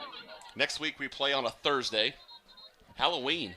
That's right. I forgot about that. Halloween. The Coyle Blue Jackets come to Back town. play, 4th down and 12, upcoming for the Chiefs. They have been here before too, but basketball related as well. Mm-hmm. I'm sure they've been here before too. I think the last time we played them was a semifinal game. Tony bobbled the snap, and Enid. we're going to have a turnover on downs. I think Tony was just in a little bit of a hurry there and just didn't quite get the ball first. Yep. Hands first. He just bobbled it, took his eye off of there for a second. Yeah, the last time we played Coyle was semifinals, I believe, in Enid. Mm-hmm. It was cold. Well, we had an ice storm that week. Yep. So we had beat the tar out of Shattuck during the season. Yes. And then Shattuck turned around and played Coyle in the playoffs the next round and beat him like a drum. Shattuck was always one of those schools that definitely made their adjustments. You didn't want to see it a second time. Absolutely not. Loss of 1 for Becker there. We've got a lot of reserves in the game here, so we've kind of got a little mix. Got some starters in on defense, a few of the younger kids. And we still have Bryce Poe out here playing some corner. I can promise you Bryce isn't going to go full reserve right now on defense and give up a touchdown here before the half. No, I agree. It's going to be 2nd and 11, 5:05 to go in the first half. Oh, there was a little bit of crack. Number 19 was out here. 19 was working it. He was trying. Nickel had nowhere to go. Who do we got down there? Antonio Banderas, Antonio? I'm pretty sure. Right, I think he might have got hit in the back a little bit. I told you 19 looked like, but it wasn't on him. It was on somebody else. But he definitely took a shot somehow or slipped. I think he's okay. Now he's kind of checking on his knee. Definitely don't need something like that. We've had enough of those. We'll take a quick break while they check out on Antonio, and I hope the best here. Plans with symmetrical speeds for lightning-fast uploads and downloads. Get your family school-ready with Go Pioneer Fiber Internet. Sign up today at gopioneer.com.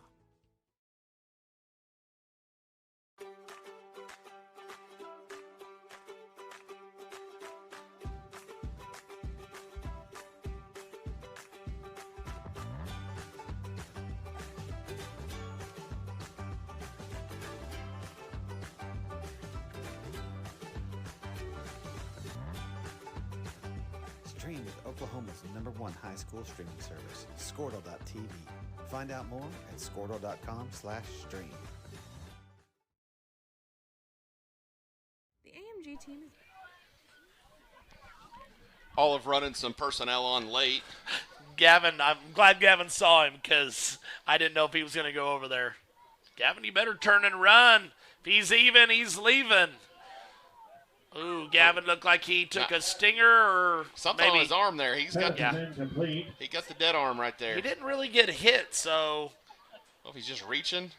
Sometimes when you overstep, you kind of stretch that muscle right there on your shoulder. Hopefully that's all it is. So at least it's not anything with his knee at the moment. So let's keep it that way. 4th and 18. Still waiting to see if Cypher into punt. Go ahead, sorry. That one didn't work out as well as the last one. And it's going to bounce out of bounds at the 40-yard line. So once again, the Chiefs are going to get to live in Olive Wildcat territory here at the end of the first half. And Clint, number 3, Ethan Inks. He was hobbling off pretty quick. Hopefully he didn't turn an ankle or get his foot stepped on either. So had a couple of injuries, one on each side the last 2 plays. So need a safe, clean night tonight. Let's stay away from anything serious.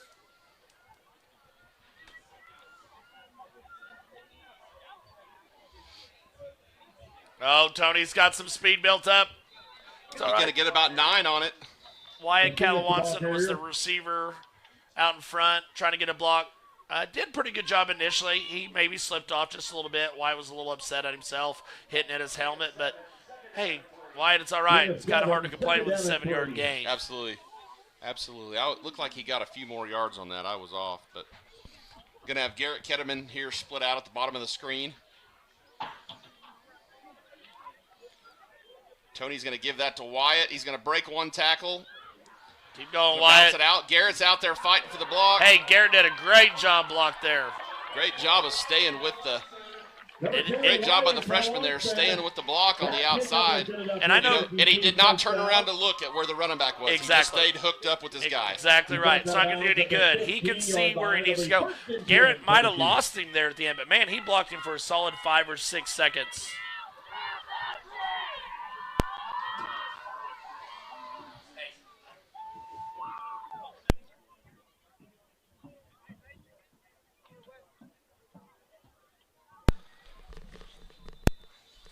Little pre-snap penalty right there on the Chiefs. A little false start action. Your microphone's trying to pick me up when mine's Ball start. muted. Cherokee, 5-yard penalty. Man, You got to give me the heads up when I'm supposed to mute. it wasn't anything bad. I just know nobody else wanted to hear what I had to say. Man, Back to Chiefs up. we don't need those penalties right here. They got some things moving. We got some big plays. I like the only having to get 10, not 15. Looked like we might have been going to give the ball to Garrett there on a little jet. You know, his dad was a He was a heck of a fantastic running back for Timberlake back in the day. And a good trackster. Good trackster, too. Oh, ball got pulled. Oh, Price, Price picks it up. He's headed for the end zone. Oh, Price gets it down. What a heads-up play by Price. I'll tell you what, when that ball's bouncing around on that turf, it's not always easy to pick that thing up. So great play. Like I said, heads-up play. I bet Wyatt's getting a conversation by some of those guys. Hey, man, hold on to the football. We're trying to score right here before the half. 3-yard line. First down, 1st and 3 for the Chiefs. 4 downs right here. You know, Clint, it's okay if you don't get in first down, second down, third down here because clock's going to run. I bet Price's eyes were the size of softballs right there. Like, hey, Coach Schombacher's not going to give me the ball. I'm going to take this and go run it in. Wyatt makes a few people miss, and he is going to get it into the end zone for a Cherokee touchdown. 3:01 to go in the half. That's going to make the score 40-0 Cherokee. Good heads-up run there by the freshman. 38-0. We're hoping. Oh, yeah, I thought we were 32. We were 32. 32 plus 6 yeah, is 38. my bad. Yeah, I'm off on my. We're hoping for 40. We're going for 40 right here. We haven't had math class in a while, so I understand. I'm sorry. I'm sitting here watching baseball and trying to. Hey, you're just assuming it's going to be 40. I knew what you meant. I am assuming. But you know what? Sure, yeah, I know what assuming does. I don't blame you, though. I'm right here. We should have an opportunity to get it to 40. I'm going to take a run with Tony here. Tony. And we did. Now we are 40. Yes, there we go. See, I knew it was coming.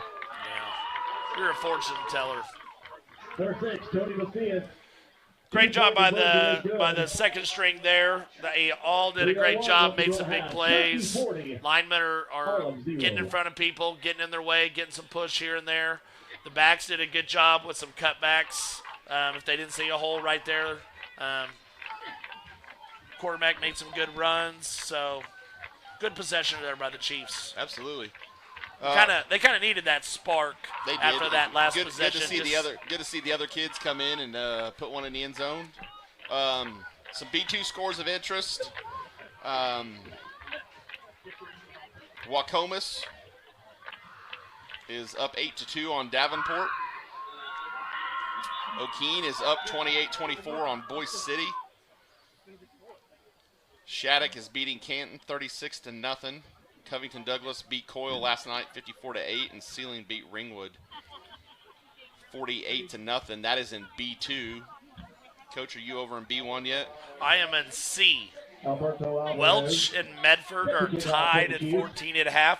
They think this is for the district championship, even though with 2 weeks to play. Tipton's at a Grandfield 16-6. Mountain View Goaty Bows being Core Bible 20-14. Timberlake has won 46-0 over Cumberland Hillsdale. Bert's going to get that down to about the 18-yard line. Number 16, he's going to get that out from the 18 to the 40. Good return there. Number 16, Cody Winoka has beaten Balco Forgan 38-12, almost half. Tyrone is ahead of Buffalo 28-6. Geary beat Temple 15-0. I assume that was a forfeit. Sharon Mutual beat Beaver 40-0. That was last night. And that's it for Class C around this area. Some Class B1 scores. Turpin right now is beating Garber 24-14. I thought that would. Go ahead. Sorry. Pawn Creek Hunter is leading Pioneer 6-0. Trying to think of some other ones close there. Laverne beat OBA last night 53-8. What a struggle that OBA is having this year. Coach Chaos group down there definitely not where they were at last year by any means. They did get a win. No, Pioneer. Did Pioneer beat them last week? Pioneer beat them. Was that 2 weeks ago? Pioneer beat them. Okay. I'll tell you what, I thought that Garber-Turpin would be a pretty good game. Turpin, only lost by 4 to Laverne last week. That was a heck of a ball game. Nickel with the keeper. He's going to weave his way around a little bit and going to get a couple of yards on the carry after a penalty there Yeah, to start things out. Spun around, tackled by number 10, Gavin Guffey. Still waiting on Danny or Amber Guffey to say they're listening from Indiana. Yeah, I mean, what are they doing, man? I don't know. Must have higher priorities than I don't know. I don't understand. There's a lot going on in Hickory. Yeah, that's right. That would be pretty cool. That's something I'd still like to go see. Absolutely. That and the Field of Dreams, man. I'm going one of these days. That would be cool. Nickel's going to keep the ball on a – he's going to get it. Oh, make another one miss. He's going to get out almost for the first down. Going to be the biggest gain of the night for the Wildcats. Wyatt Calawanson read that perfectly. Just unfortunately, I don't think he was expecting a stiff arm from the Olive runner right there. Cash Cantelli came in, got to keep his head up. Looked like his head was down a little bit. Couldn't quite see where he was, but he was trying to come up and be aggressive. Didn't get flat-footed. Just keep that head up, and I think Cash would have been all right. Olive is very close here to having their first down in the game here at 3rd and 1. Under center. Sneak. He's going to get the first down. Didn't get a whole lot, though. Yard and a half. I bet they end up giving him 2. Yeah, they're going to be playing pretty fast here with just under 2 minutes left. Hopefully this second group of Chief defenders can hold tough. Get a few negative plays right here, make it a little more difficult for Olive.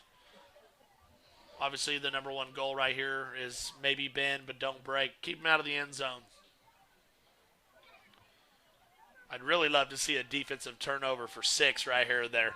That'd be pretty impressive for this group. The give to Becker. He has got nowhere to go.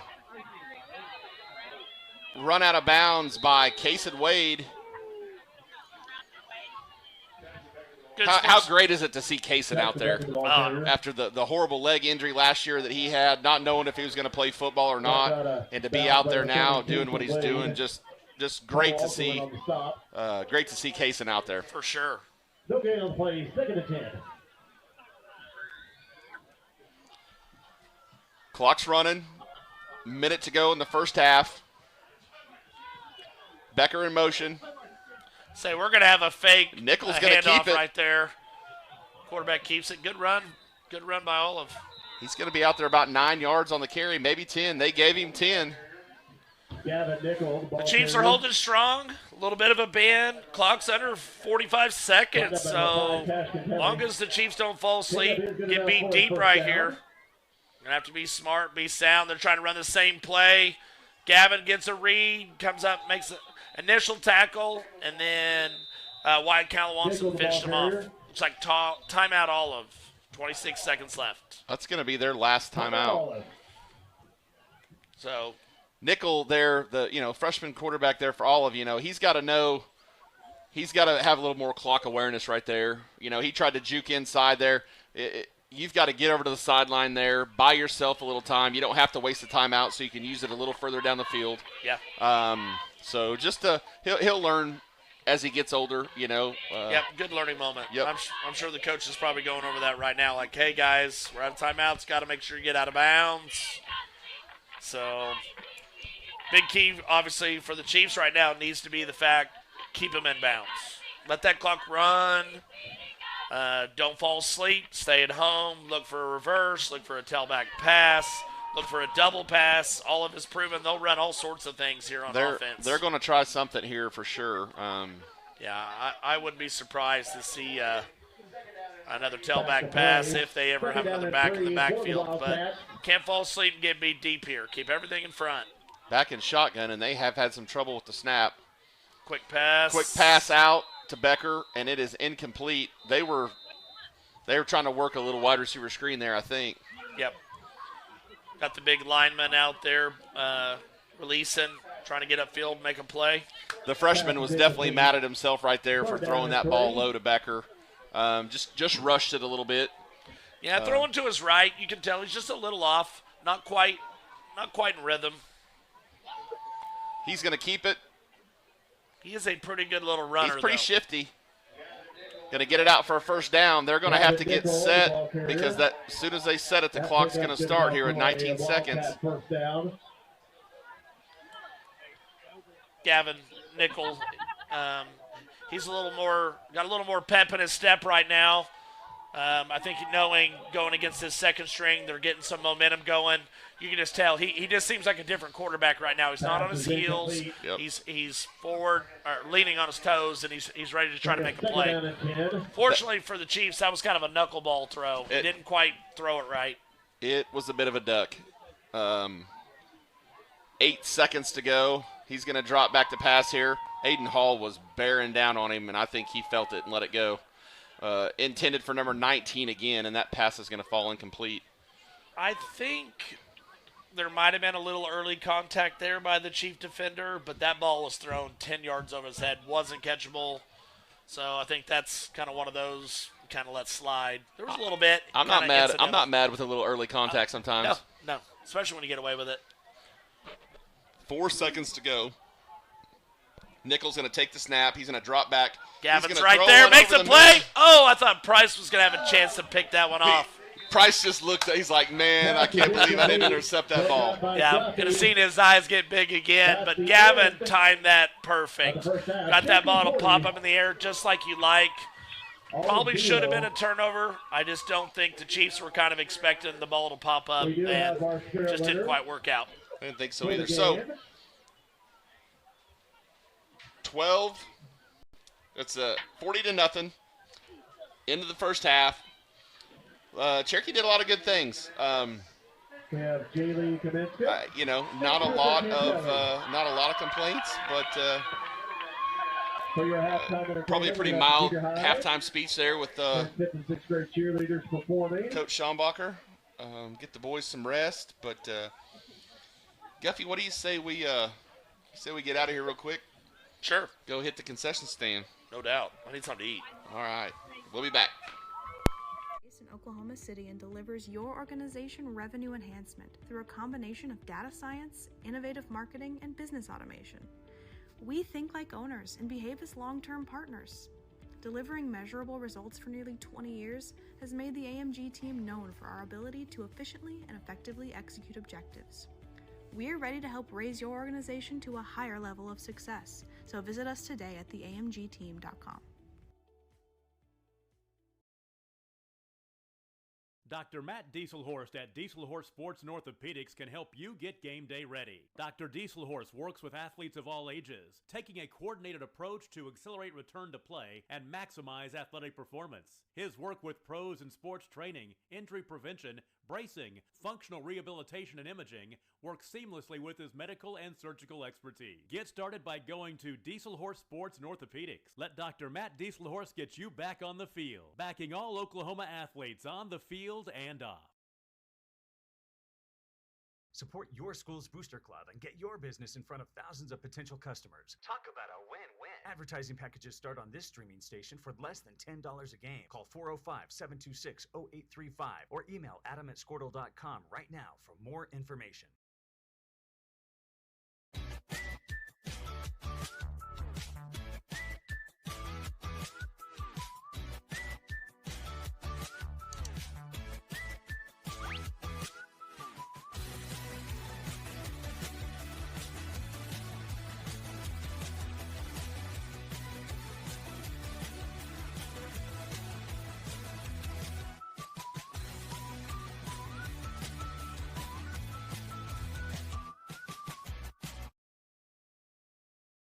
Surface experts.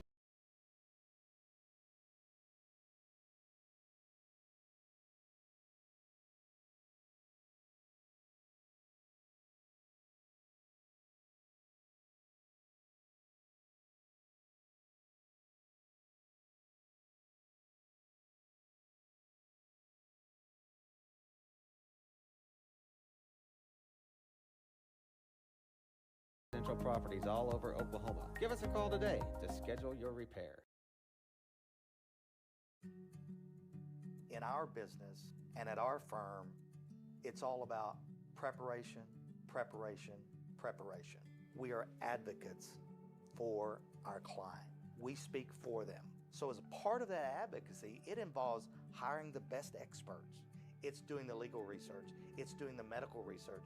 That is advocacy behind the scenes. It's not just the bells and whistles in front of the jury.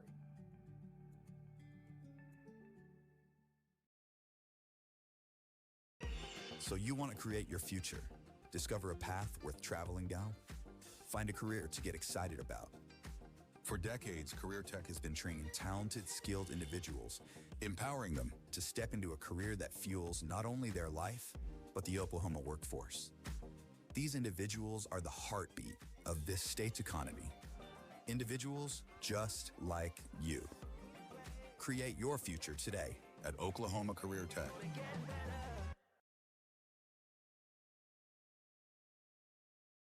This back-to-school season, give your home the connection it deserves with Go Pioneer Fiber Internet. Experience the power of Wi-Fi 6 technology for smoother streaming, gaming, and learning.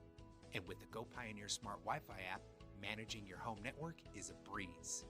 Choose from multiple plans with symmetrical speeds for lightning-fast uploads and downloads. Get your family school-ready with Go Pioneer Fiber Internet.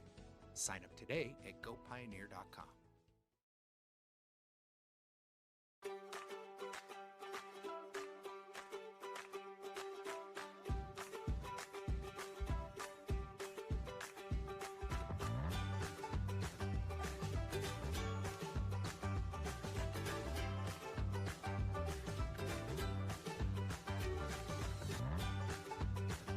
Stream with Oklahoma's #1 high school streaming service, Squirtle.tv. Find out more at Squirtle.com/stream. The AMG team is based in Oklahoma City and delivers your organization revenue enhancement through a combination of data science, innovative marketing, and business automation. We think like owners and behave as long-term partners. Delivering measurable results for nearly 20 years has made the AMG team known for our ability to efficiently and effectively execute objectives. We're ready to help raise your organization to a higher level of success, so visit us today at theamgteam.com. Dr. Matt Dieselhorst at Dieselhorst Sports and Orthopedics can help you get game day ready. Dr. Dieselhorst works with athletes of all ages, taking a coordinated approach to accelerate return to play and maximize athletic performance. His work with pros in sports training, injury prevention, bracing, functional rehabilitation, and imaging works seamlessly with his medical and surgical expertise. Get started by going to Dieselhorst Sports and Orthopedics. Let Dr. Matt Dieselhorst get you back on the field, backing all Oklahoma athletes on the field and off. Support your school's booster club and get your business in front of thousands of potential customers. Talk about a win-win. Advertising packages start on this streaming station for less than $10 a game. Call 405-726-0835 or email adam@squirtle.com right now for more information.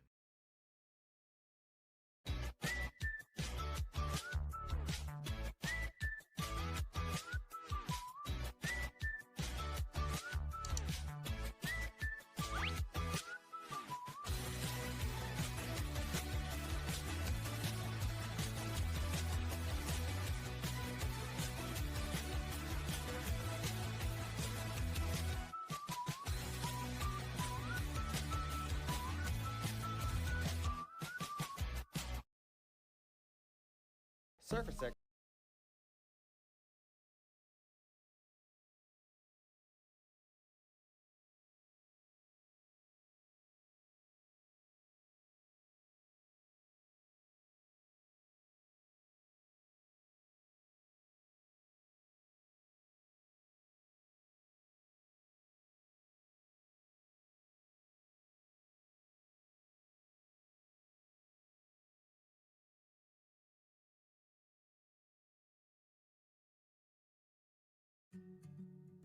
In our business and at our firm, it's all about preparation, preparation, preparation.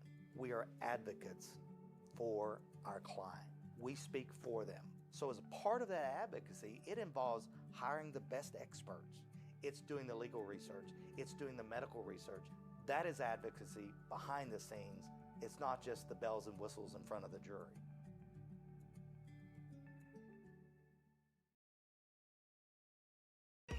So you want to create your future, discover a path worth traveling down, find a career to get excited about. For decades, Career Tech has been training talented, skilled individuals, empowering them to step into a career that fuels not only their life, but the Oklahoma workforce. These individuals are the heartbeat of this state's economy. Individuals just like you. Create your future today at Oklahoma Career Tech.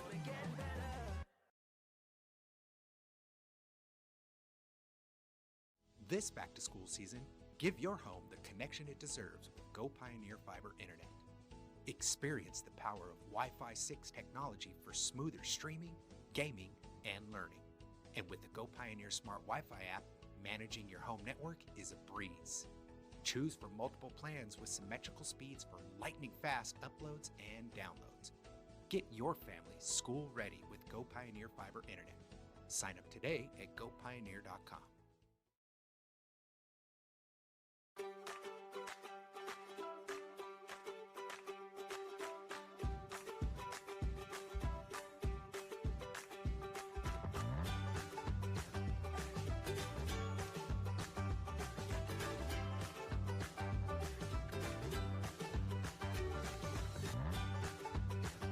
Stream with Oklahoma's #1 high school streaming service, Squirtle.tv. Find out more at squirtle.com/stream. The AMG team is based in Oklahoma City and delivers your organization revenue enhancement through a combination of data science, innovative marketing, and business automation. We think like owners and behave as long-term partners. Delivering measurable results for nearly 20 years has made the AMG team known for our ability to efficiently and effectively execute objectives. We're ready to help raise your organization to a higher level of success, so visit us today at theamgteam.com.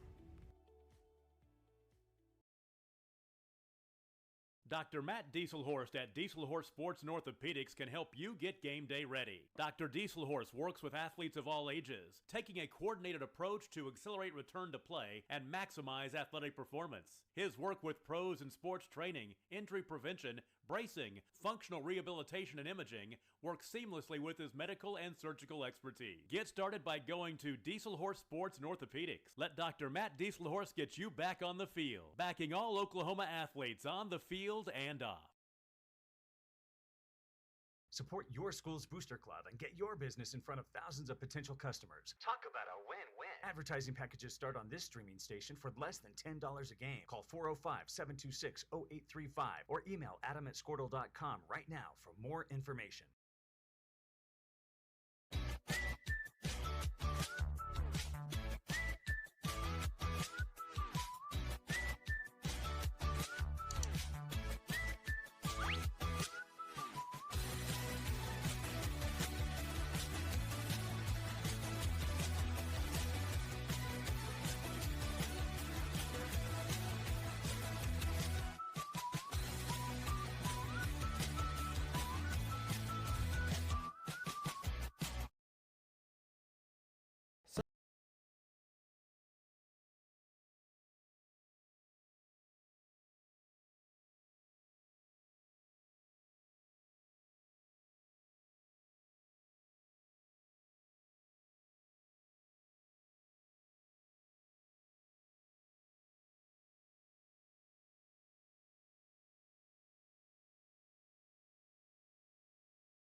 In our business and at our firm, it's all about preparation, preparation, preparation.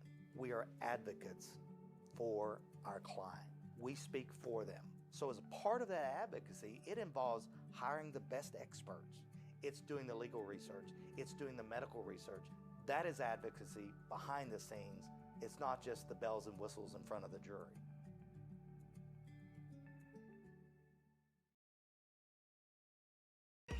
So you want to create your future, discover a path worth traveling down, find a career to get excited about. For decades, Career Tech has been training talented, skilled individuals, empowering them to step into a career that fuels not only their life, but the Oklahoma workforce. These individuals are the heartbeat of this state's economy. Individuals just like you. Create your future today at Oklahoma Career Tech.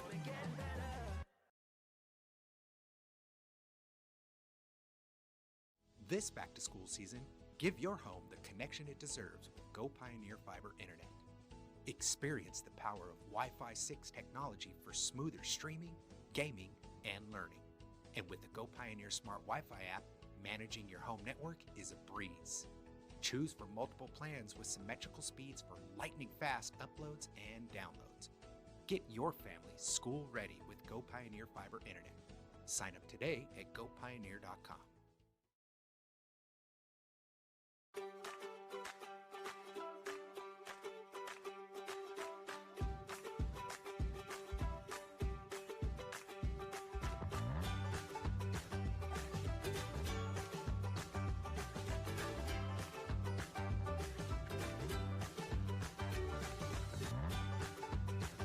Stream with Oklahoma's #1 high school streaming service, Squirtle.tv.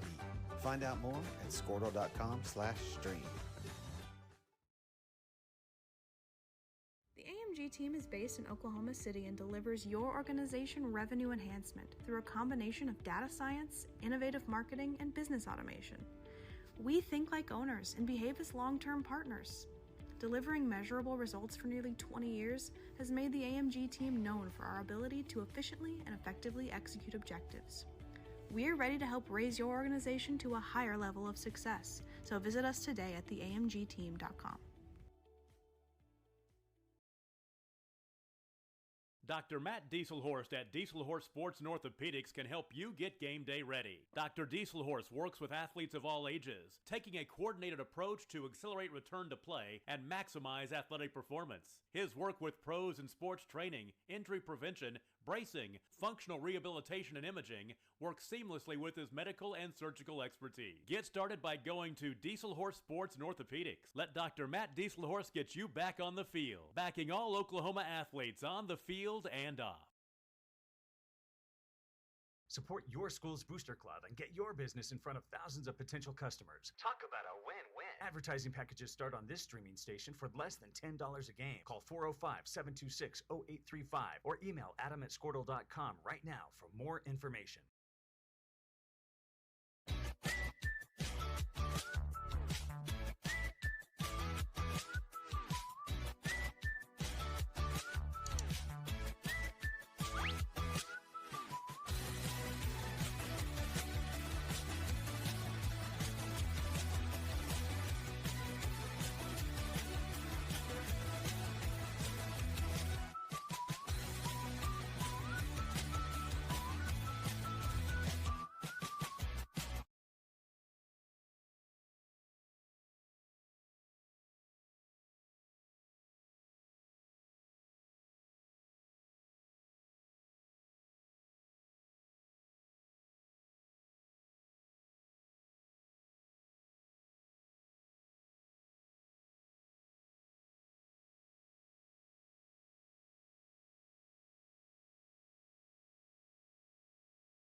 In our business and at our firm, it's all about preparation, preparation, preparation.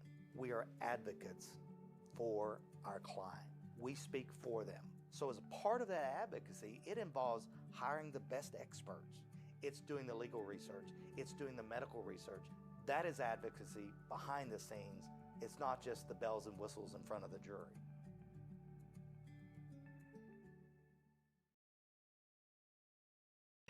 So you want to create your future, discover a path worth traveling down, find a career to get excited about. For decades, Career Tech has been training talented, skilled individuals, empowering them to step into a career that fuels not only their life, but the Oklahoma workforce. These individuals are the heartbeat of this state's economy. Individuals just like you. Create your future today at Oklahoma Career Tech.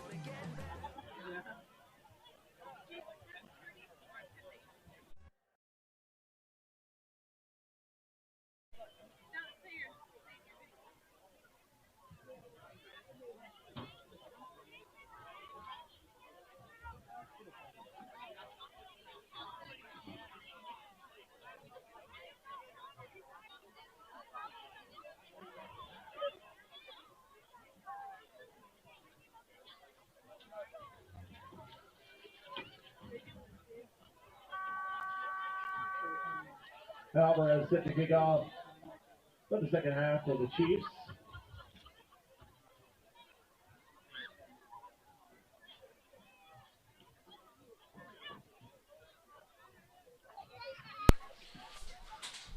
And we're back. Are you as out of breath as I am? Yeah. I went down there, got one of those big old hot dogs. As tight as this jersey is, that's 27 years old, I should have thought twice about it. Good decent kick by Burt. You know, Clint, they haven't really gotten that far on the kick returns, but we just don't seem as clean as we have been the last few weeks. Definitely not. I was getting to talk to Jose Salinas. I hadn't seen him in a long time. Trey looking very old and distinguished with that mustache. Yeah, he was. You know, of course, Trey was a member of the 2013 state championship team here in Cherokee. Aiden Hall is playing corner right now. Looks like Coach Weeby called the timeout. He's like, you said you need somebody on the field, Coach. I was going to play quarterback. Timeout, Cherokee. Well, you know, obviously Coach Schumacher's giving a little talking to. He's not super pleased. You know, most of these kids are pretty disciplined. They kind of know the situation. They know when they're supposed to be on the field. And obviously, little lack of judgment there. But we got it straightened now, so we're going to see how it goes. Is Gavin playing linebacker? Oh, my gosh. Gavin's probably really jacked up, but I'm not a big fan of seeing it just because of his knee. He takes the angle, gets it there, and makes the tackle. Gavin Nickel, the ball carrier. Brought down by number 2, Wyatt Collinson. 3-yard gain, 2nd and 7. You know, Clint, I was a little disappointed. My class's float got 4th out of 4. Who won it? The juniors. Dadgum juniors. Gavin, I'm going to hear it from Gavin because I bet him a Dr. Pepper we would beat them. No, we didn't. I'm going to have to talk to these judges. Gavin Nickel, the ball carrier. Brought down by number 18, Garrett Ketterman. Gain of a couple, 3rd and 5.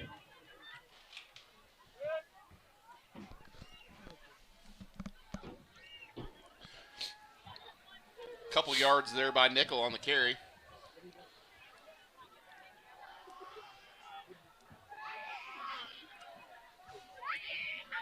Third and 5. Nickel. Oh, wide open in the flats. Good tackle right there by number 5, Cash Cantelli. Oh, man, I hate to hear that. Honestly, Cash had a great tackle. He tackled right through the thigh pads of the runner, but unfortunately the runner is down. Hopefully it's nothing serious, just a bruise to the thigh. We'll take a quick break. This back-to-school season, give your home the connection it deserves with Go Pioneer Fiber Internet. Experience the power of Wi-Fi 6 technology for smoother streaming, gaming, and learning. And with the Go Pioneer Smart Wi-Fi app, managing your home network is a breeze. Choose from multiple plans with symmetrical speeds for lightning-fast uploads and downloads. Get your family school-ready with Go Pioneer Fiber Internet. Sign up today at gopioneer.com.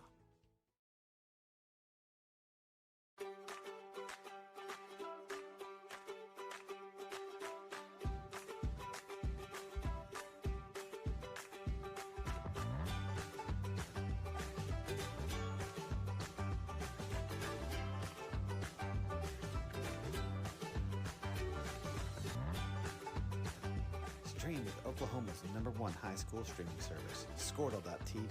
Find out more at Squirtle.com. Back to play will be 1st down and 10. Injured Ola player is definitely in some pain, Clint, but he was able to get off the field and to the bench over there. So Nickel great with for safety there. Oh, absolutely, absolutely. Olive did just get their 2nd first down of the game. on that Yeah, pass they're gonna take the reception. ball carrier. Nichols going to take that one on first down there and get about 6 yards on it. Can't tell you what the stop. 6-yard gain, 2nd and 4. Got a little more pep in their step right now, Clint. Olive does.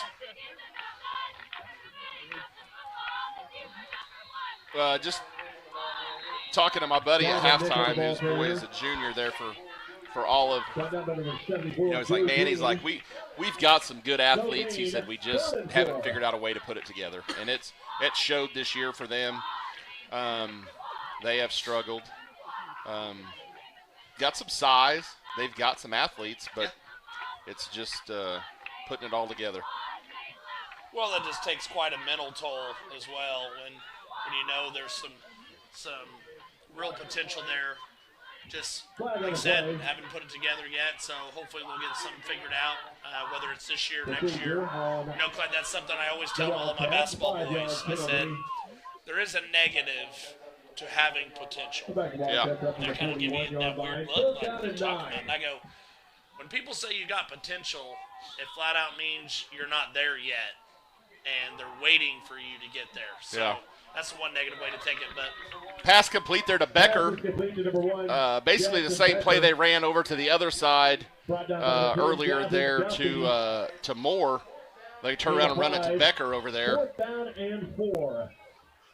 Yeah, I think they're trying to, with our linebackers having to chase out and try to cover the flats on that backside.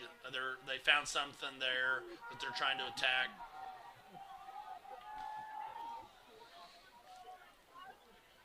Got a little weird motion going. That was almost we like turned around and ran it again out to Becker for the first down. That's the same pass play they ran just 3 plays ago over there. No, Clint, I don't know if you remember this, but it probably would have been 8, 9 years ago. Tyrone used to run some of that kind of weird spinny stuff in the backfield. You know, make it those linebackers really hesitate, not scrape, knowing where the football is. Move the ball to the 31-yard line of the Chiefs. Like we said, Olive, man, they've really put it all out there. They're running a lot of different stuff. Becker made a couple guys miss. He's going to get out there for about 10, 11 yards. They're going to give him the first down. He's at the sticks. Number 60, Cade Smith, hustling in there. Looks like he's going to give number 74, Joe Dooley, a breather. It is good enough. Got some fresh legs in there, so maybe we'll have an opportunity to make a play there in the backfield. It's about time he put Malachi in. Yep, clog it up. Nichols going to keep that. Oh, a good block out there by Becker on the edge. Nichols going to give a stiff arm there to Hunter Wimpy for about an extra yard. Yeah, Kason Wade right there is the one that got blocked pretty hard right there. He was just standing up too tall. He just needs to get down, get a little lower, get some leverage, kind of hold his ground. That's what's going to happen. And, you know, with these young guys, this is experience is supposed to help them learn that. So hopefully they will learn and not continue to let it happen. Pretty good tackle right there. Becker's going to get a couple yards. Gavin Guffey in on that tackle as well. I can promise you Gavin's going to tackle him around the shoestrings every time. Yep. He's doing a good job being a ball hawk right now, playing a position that he doesn't ever play. He might be loving this linebacker gig. 3rd and 7. Getting ready to run that same play. They're going to throw it out there to number 1. Oh. Chiefs are fortunate right there. Wyatt Calawanson, he was a little confused there, and he was behind.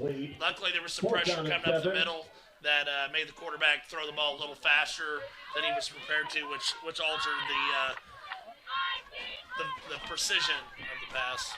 That's going to be 16 pass attempts for Olive to 4 completions.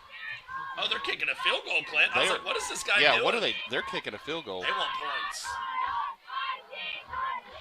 What a boot. Right down the middle. Great kick for Olive. 40-3. Dude, did we just see a field goal in 8-man football? Yes, we did. That is something definitely unheard of. I'm pretty impressed. That was a heck of a kick. I'm impressed. Yeah, pretty sure Brian Laremore's pretty impressed too, looking at us from the stands. Left to go in the third. I just saw that guy go 40. back there, and I was like, are they punting from the 20-yard line? So the ball's on the 16, so that was a 33-yard field goal, Clint. I'm sitting here counting with my fingers. I'm like, okay, where was the ball?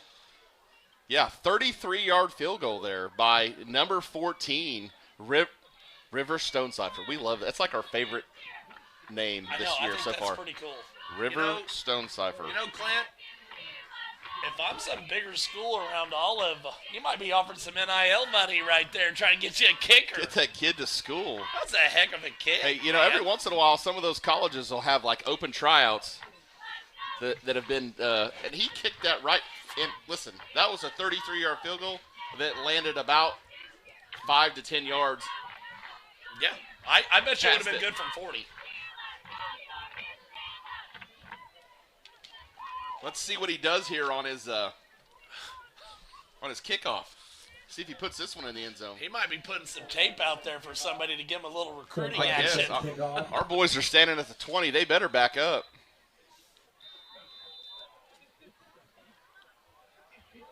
Low. Kind of a knuckleball. Yep. Tony's going to get that at about the 12. Got a little bit of green right here. He's on the sideline. Tony is going to be gone. He's gone. Unless there's a penalty. Oh, man, you know, the best part about that play, Clint, is Gavin and Dawson were both running down the field, high-stepping, cheering. I just love that as a coach. I love it when your teammates are just as excited when your teammate makes a big play as your own. Like, that's great. That's what it's all about. Don't tell Gavin I said that. No, I'm just kidding. I'm pretty hard on Gavin being his uncle, but he definitely knows he doesn't get yelled at too much, and he knows that I let him know when he does something right.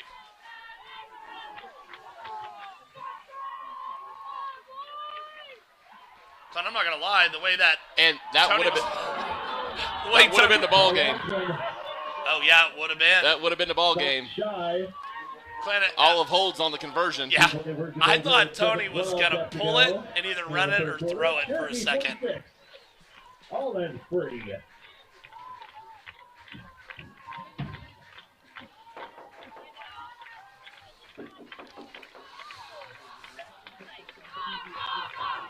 $7:12 to go. Third quarter. Cherokee leads Olive 46-3. I'm still up here like trying to think about that field goal that I saw kicked. I don't know that I don't know. I couldn't tell you the last time I saw a field goal kicked in 8-man football. And then we turn around, and Tony takes it 88 yards to the house.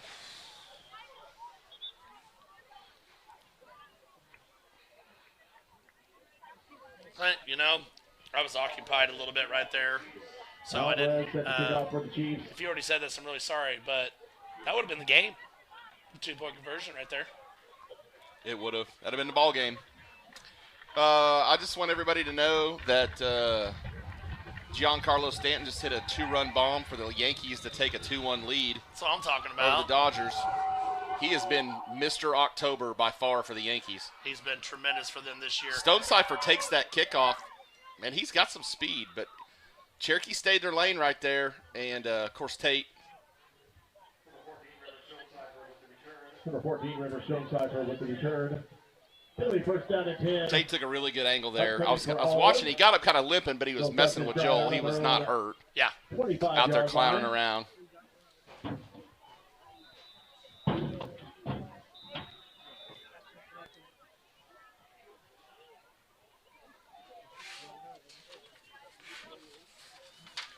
First and 10, 7 minutes to go.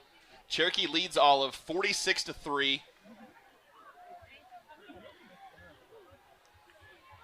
Seeing right there, they motioned that guy back out that they've ran that pass off, but that time they gave it to him. So the first time we've seen him give the ball there, that was Jason Sparks. Number 10, Gavin Guffey with the stop. You know, Clint, I He's gonna have about a 4-yard loss on the play. Unless I'm missing something, the crowd they got a little overexcited. It seemed like I thought maybe it was a turnover the way they were responding, and I just didn't see something. But obviously, it's good to be pumped up about a 4-yard loss. The way they were being loud and rowdy, I thought something really big happened.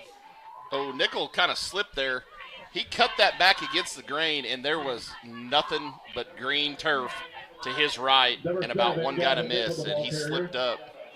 Well, that's what I was going to say, Clint, is they were having some success these last couple drives with some cutbacks, but it looks like the Chiefs' defense have made a little bit of adjustments to kind of take that away. Definitely filling those cutback lanes a little bit better. We're flowing great. We got some great speed. We're I don't want to say stretch to the outside, but it's basically what it is. But we're there for the cutback right now, too, and we weren't doing that earlier.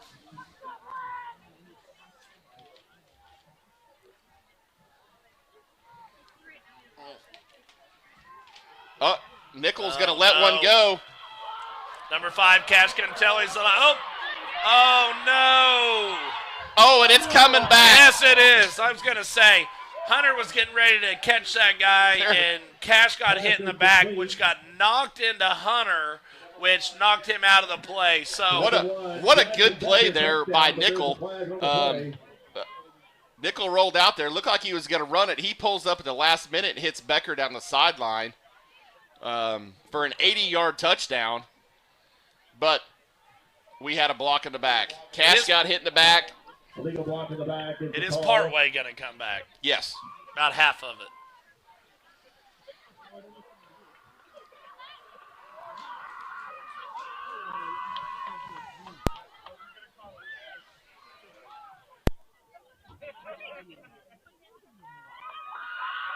A 10-yard penalty from the spot.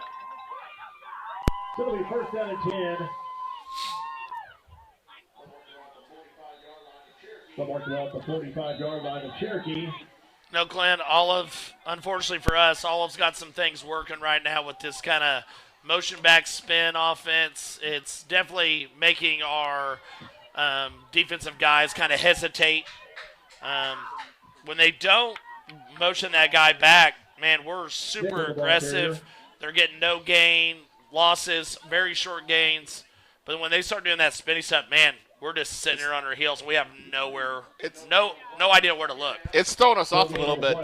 Cash got a little redemption right there for that block in the back. He came up, made a good play there. He capped it off out there at that corner spot and made the tackle there on Nickel. No, Clint, our boy D. Umbahan, I told him he needs to come over here and start listening to us, and he said he's too busy watching the Yankees win. I said, hey, we are too. We're watching the Chiefs and the Yankees.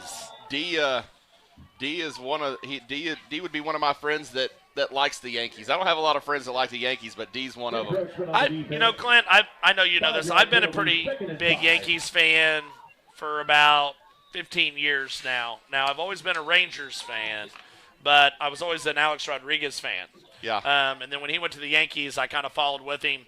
Of course, a little disappointed with the steroid stuff, so it kind of burned me out on that. But I'm still it's Rangers then the Yankees. So, but I like watching both of them play, and I love going to their ball games. Oh yeah. I was fortunate enough to get to go to one game at Old Yankee Stadium before they tore it down, so I'm going to have to get back. Good play in the backfield. Kaysen blew that up, just wasn't able to wrap up, and then Cade Smith finished him off. So, ever since Kaysen got hit in the backfield or got blown up, he has stayed low. He's been sound. He's been in the right spots and been playing some pretty good football.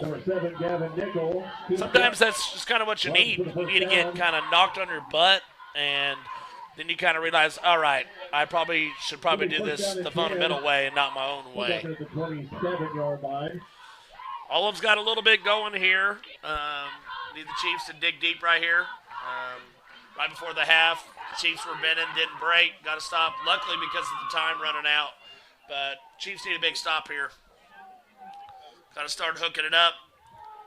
Becker takes that, and he's dragging some defenders.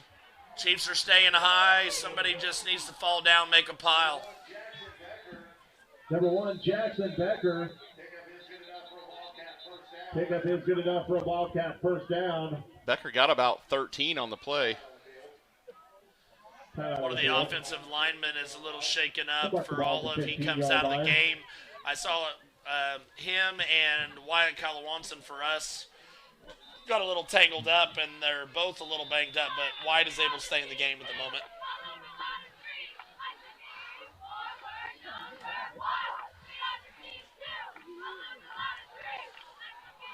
Clint, just remember, it's almost 9 o'clock, and I still get to go have some fun at a dance. I'm really excited, if you can tell.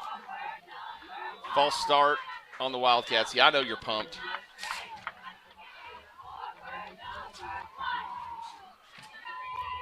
For any of you listeners that are listening here in Cherokee, if you got a high school or junior high kid, send it home.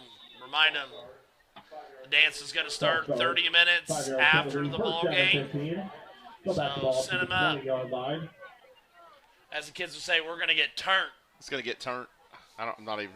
It's going to be lit. Whatever. Yeah, I'd say lit. It's going to be lit. Give to Becker up the middle. He's met by Kaysen Wade. He's going to hold on and not let him go anywhere. Yeah, great job right there by Kaysen. Looked like number 60, Cade Smith, kind of helped finish it off. Kaysen was holding on as long as he could, and Cade definitely stopped the momentum going forward for the player. Looked like there for a little bit this game might end early. They held us on that 2-point conversion down there. It would have ended early. Yeah, and obviously it still can. It can just be a real quick turn of events. Number 1 out in the flat. Nichols running around. Garrett Ketterman, perfect position, gets a hand, makes a pass deflection right there. You know, Clint, it almost seems like right now, every time they run the spinny stuff, it's just a fake, and it's always a throw.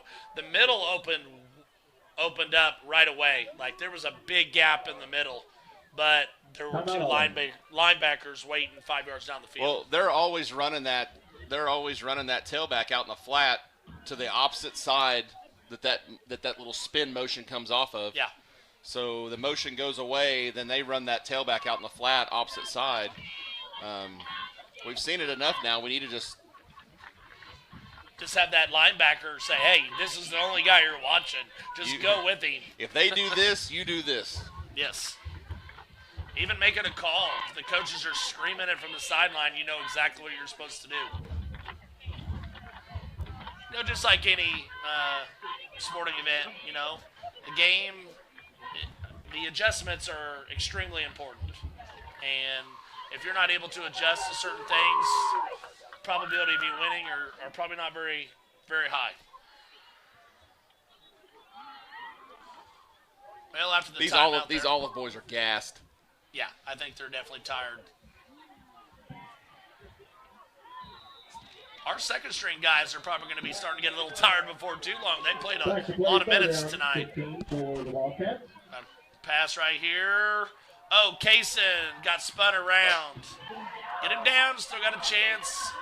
Got about a 7-yard gain for the Olive Wildcats. Still going to have about 8 or 9 to go for the first. So, obviously, number 7, Gavin Nickel, he's a threat throwing the ball and running it. Pretty shifty. Yes, he is. He's got a good little sidestep right there. Yeah, the first initial tackler is not usually the one that gets him down. So, Chiefs got to be smart here, got to have good coverage, but we've got to be sound and be ready for the quarterback scramble as well. Oh, pick. That should be a pick. Hunter Whippy with the interception.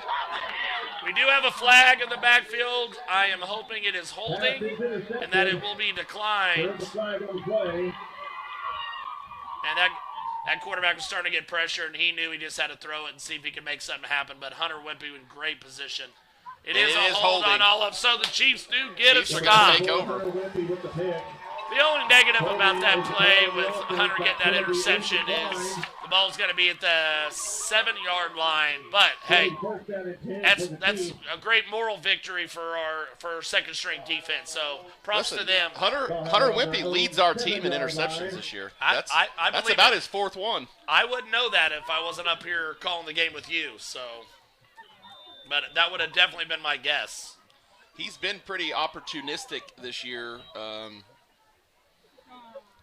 We talked about, beginning of the year, a little bit of that deer in the headlights look for him in that Timberlake game. But since then, he's really kind of progressed for us there at corner and safety. So no doubt about it. And you knew for him, he Tony was smart enough that. to do it. Good, Garrett, just enough. Good run by Tony. Garrett did a good job getting an initial block on that receiver, and then he was just in the way, and Tony was able to just read it and go. And Clint, I think you hit the nail on the head earlier. The great thing I really like about Garrett Ketterman blocking, he's not turning around and looking and seeing where it is. Nope. He is just up there blocking, doing his job until he hears a whistle. You can see where your buddy's at when he passes you running downfield. You just keep your back to him, keep hooked up. Tony's going to give that off to Wyatt. Wyatt going to change a little direction there. Still going. Tuck it up. No, Clint. Wyatt right now, which he's been a little different running the ball tonight, too. He's got some great speed, got a little bit of power and leverage, but he's trying to break the home run right. Yeah. Home run right now, or the home run play. Well, he got to finish it off for us at Ringwood, so he's wanted to do it again. Yeah. Got Gavin in there playing a little tailback right now. Oh, no. We'll see how that goes. I bet this is a trick play. Oh, Nope. Nope. So right up the middle. Gavin gets a carry. Hey, he just got what he could get. And honestly, that's probably where Wyatt should have ended up if he would have just took what the defense gave him. That's all right. Good experience. Learning moment for Wyatt. And it's a good run for Gavin there.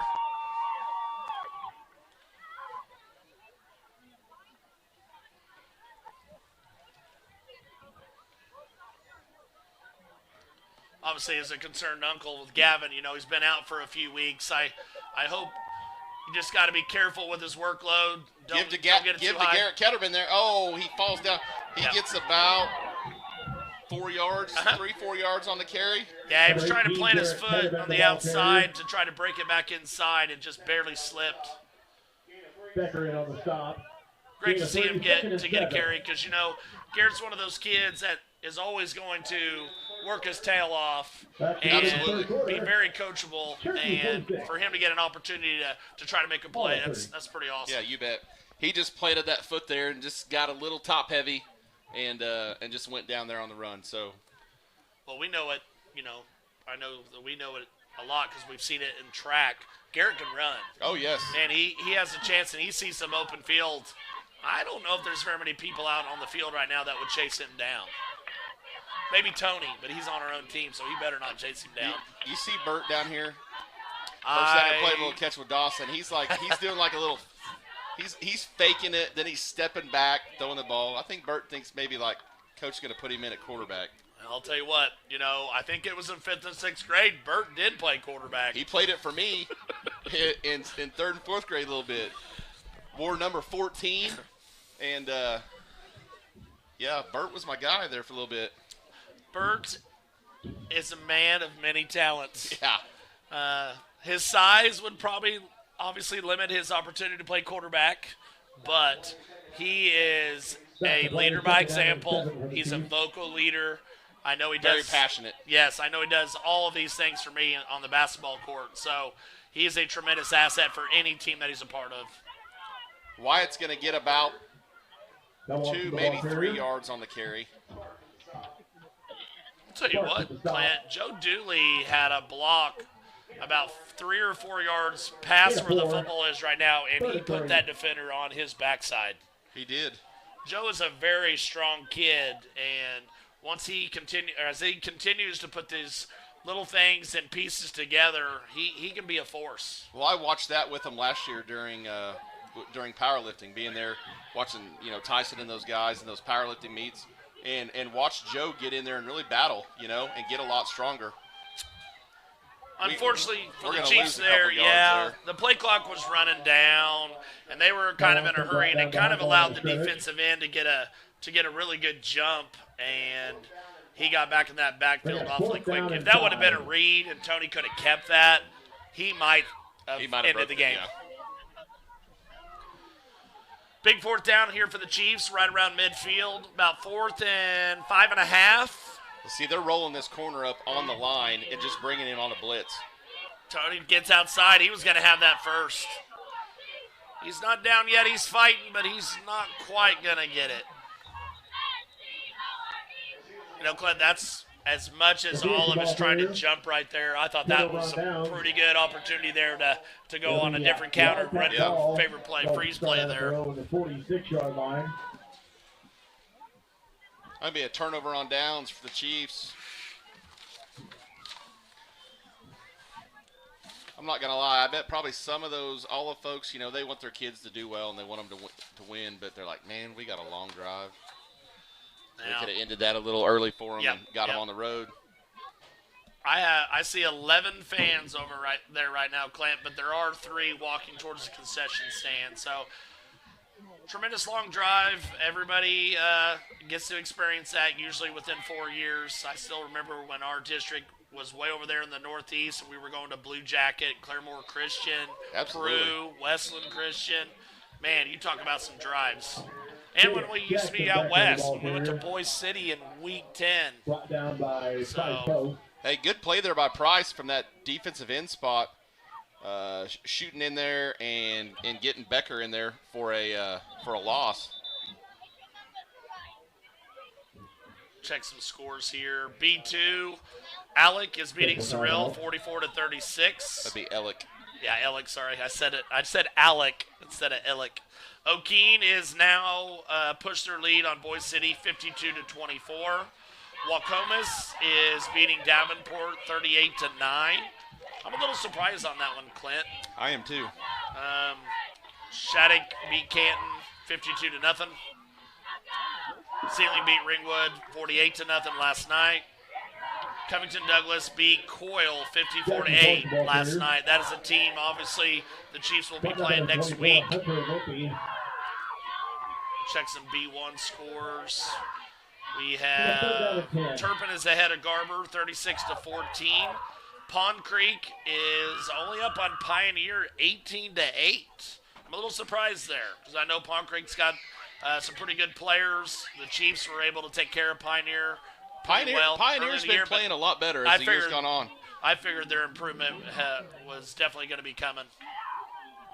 Oh, Nickel almost completes that pass there to Moore on the rollout, and he drops it. It's going to bring up a 4th down for the Wildcats. Gus is putting some things together with some young kids there at Pioneer. He knows how to coach. Yes. And he's going to get it figured out. It's Rome wasn't built in a day. Sure. Well, sometimes having that ground and pound offense, it just takes a little bit of time going. Listen, that Malachik kid, I think it's him, number 5. He's a player. He can run. Oh, I thought we were going to have a fake. Good punt right there. Gavin's Smart play by Gavin just to get out of the way. Some updated scores, Class C. Tyrone has finished Buffalo 50-6. The big game in Class C that we talked about earlier for more likely for the district championship, Medford is ahead of Welch 28-24. Tipton, number 1, is ahead 30-12 over Grandfield. That's going to be a first district title for Medford in a while. They were. I saw somebody post that on Facebook earlier. They said it would be the first time in I can't remember how many years. So that'd be a great job by Blake Lamley and his staff. Oh, we had a chance to break a big one there. I believe we still got 10 yards. Oh, we're a little hobbled up now. Yep. Wyatt goes down there. Grabbing his knee or maybe his calf muscle. Looks like Not he's sure cramping. if he's cramping or what's going on. So he does have a little bit of tape on his leg. 10 yards on the carry. He must be cramping because he's getting up pretty quick. Coach Weavy about to put that Mr. Miyagi on that cramp over there and get him up, get it going. I wouldn't want those small hands. And Coach Weavy just trying to be tough and squeezing. Yeah. Yeah, he's definitely cramping. He's trying to, the way he's walking. Back in my day, we didn't have cramps.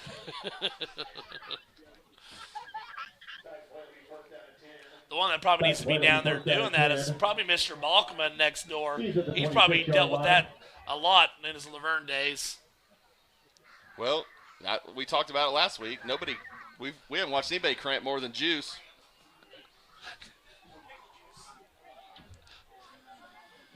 Oh, Gavin takes the handoff and he goes nowhere. He's going to lose. Oh, a couple wow, yards. that was a late hit. I know the linemen were engaged, but man, there had to be that whistle, and that 77 hit Joe. That was a good 2 or 3 seconds.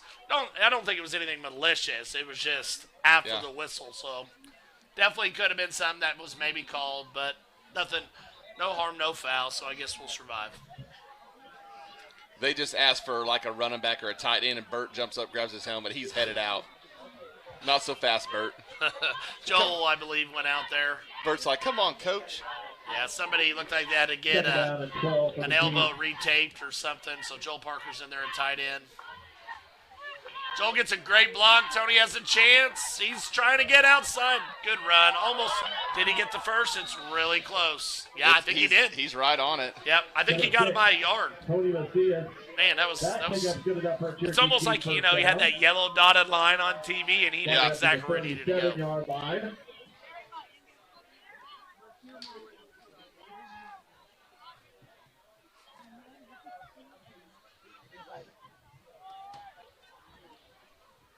First and 10 for the Chiefs. 8:15 to go. Cherokee leads 46-3. Tony takes it, gives off to Gavin. Oh, Gavin's got a Gavin bounces chance. it out to the left. Oh. That kid Gavin hit probably weighs about 80 pounds more than he does, and he just kind of bounced off of him. I don't think if I have a guy that big, I'm even thinking about cutting back right there. Just get out of bounds, take your first down, and hopefully you get another opportunity to make another chunk play. Just across midfield into Wildcat territory.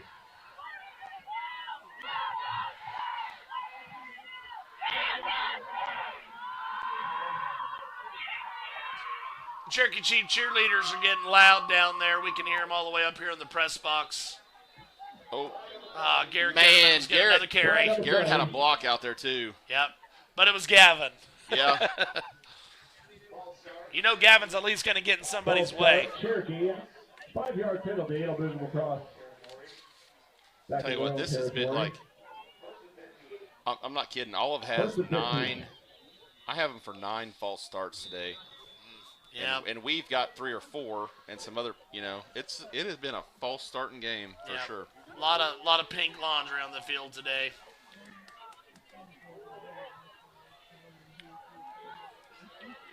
Might be a little extra conditioning. Gonna give it to Garrett again. Garrett cuts it up. He's still going. He dropped that football. He He fumbled it. Yep. Fumble on the play. I believe it is recovered by Olive. Cody Moore. It is first down and 10 for the Wildcats. They'll take over on their own.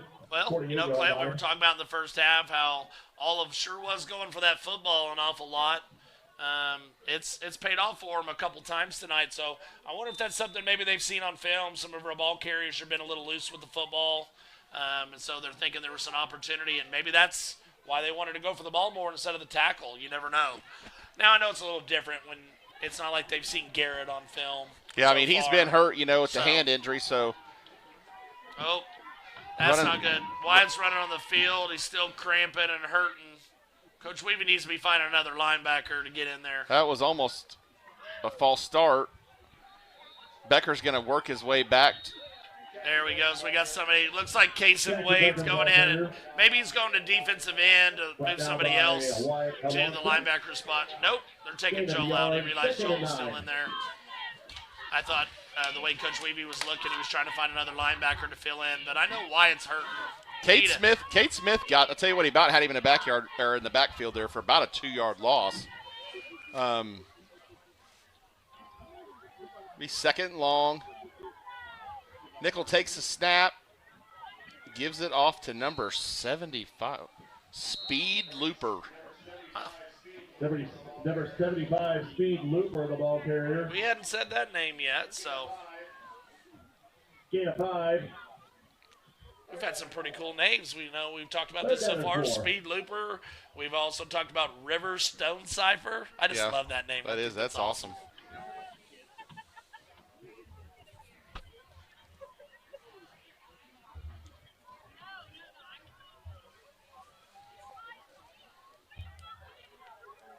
Third and 4.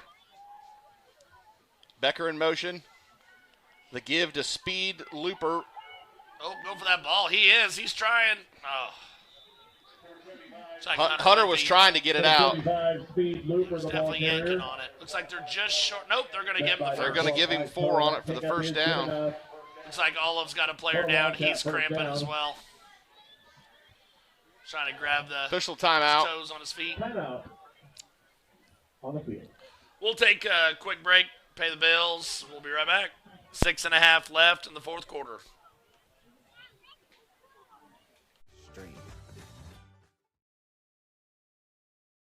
The AMG team is based in Oklahoma City and delivers your organization revenue enhancement through a combination of data science, innovative marketing, and business automation. We think like owners and behave as long-term partners. Delivering measurable results for nearly 20 years has made the AMG team known for our ability to efficiently and effectively execute objectives. We're ready to help raise your organization to a higher level of success, so visit us today at theamgteam.com. Dr. Matt Dieselhorst at Dieselhorst Sports and Orthopedics can help you get game day ready. Dr. Dieselhorst works with athletes of all ages, taking a coordinated approach to accelerate return to play and maximize athletic performance. His work with Nichols going to drop back to pass here. He's going to roll out. He's going to let one go. And they had somebody completely wide open. Number 19, Dusty Bruce. Complete to number 19, Dustin Bruce. Touchdown Wildcats. Yeah, it looks like Cherokee secondary. Price Poe, Garrett Ketterman. Actually, Price is not in the secondary right now. It was Garrett Ketterman. Actually, Price still might be, because I think Gavin's at linebacker. I don't know. Either way, Gavin was talking to Garrett and Cash both. They are going to kick the extra point. I mean, why not? For sure. Oh. This one wasn't quite as good, and it is no good. They bobbled that snap. Yep, little popped up. I'm sure it didn't quite get placed like it's supposed to. Is no good. That's going to hurt the NIL. Yeah. 6:22 left to go in the game. Absolutely. Olive died.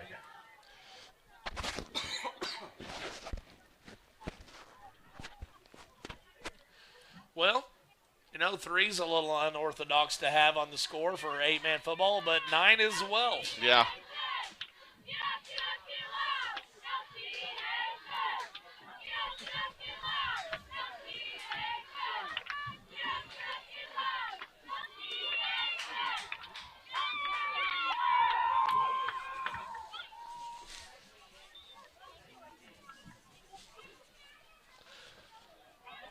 What if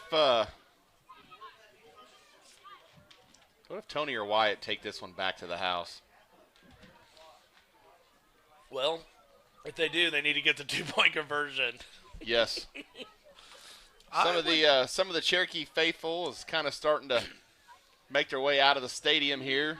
I think most of them, they're just ready for the dance, Clint. Yeah. I know I was. I don't know if they're going to kick this one to Tony. Nope, popped it over to the other side. Oh, they did. That is Tony. I thought he was over here. Find a hole, Tony. Oh, he's got it. I thought he was gone. That was close to a horse collar. Yeah, they're going to get it for a horse They did collar. call it. So the Chiefs are going to end up in Olive territory to start their possession here in the fourth quarter.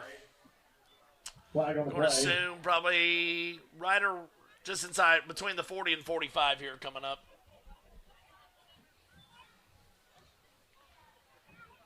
Yep, and that is confirmed. It definitely was the horse collar.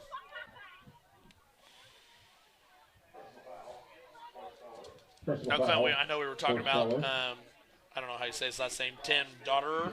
Tim Dotterer? You said he graduated here, or he just went he to school? graduated Okay. from Cherokee. I didn't know if he just went to school here for a little while or actually finished.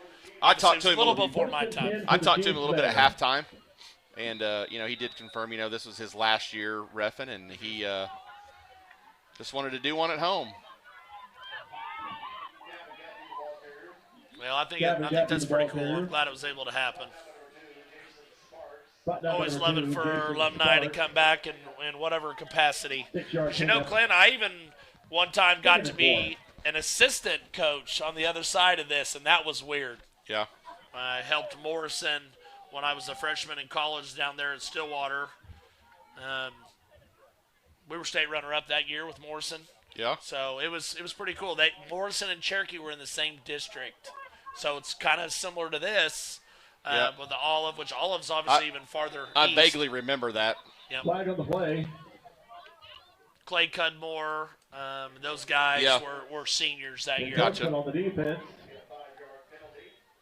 Be a 5-yard penalty. Of course, Morrison back in 11-man now. Across the line again, and a first down.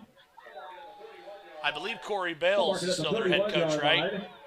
I think so. He took over the next year after I helped. He was the defensive coordinator. I knew Joe Sindelar. He was my 8-man all-star football coach over there in Miami, Oklahoma. And he asked me about helping, so I'm glad I got that opportunity to experience that with him. Got to be the ball carrier. But, man, Corey Bales, he had a football mind. Yeah. He was extremely talented. A lot of good years there at Morrison, obviously, had the long win streak that was snapped my junior year by Snyder, that Gary Manuel bunch at Snyder. A lot of success there at Morrison. Yes. But they went 7 in a row? I think so. A little high snap there. Tony brings it in. Follows the blocker there. He's going to weave through. He's cutting. Oh, almost another horse collar. Almost.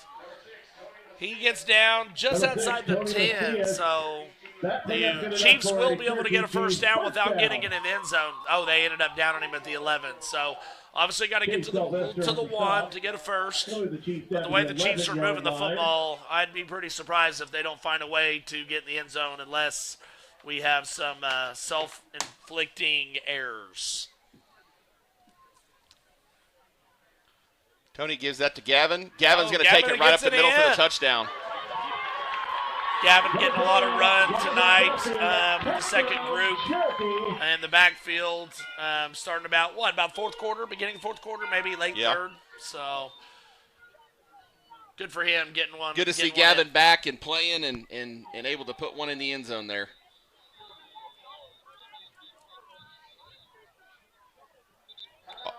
Olive's going to take a timeout here just right before the conversion.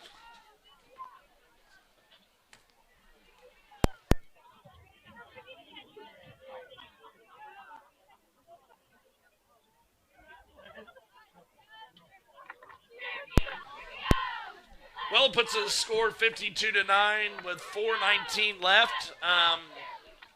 For all you math whizzes out there, if the Chiefs get this two-point conversion, if they get the 2-point conversion here, if they are successful, that will end the ball game. Yeah, I don't know who we would kick extra point. Burt could probably do it, right? Burt could kick the extra point. Yeah, but surely we can find somebody to put a ball on a tee and kick it, right? I'm going to go on a limb and say we're not going to kick it.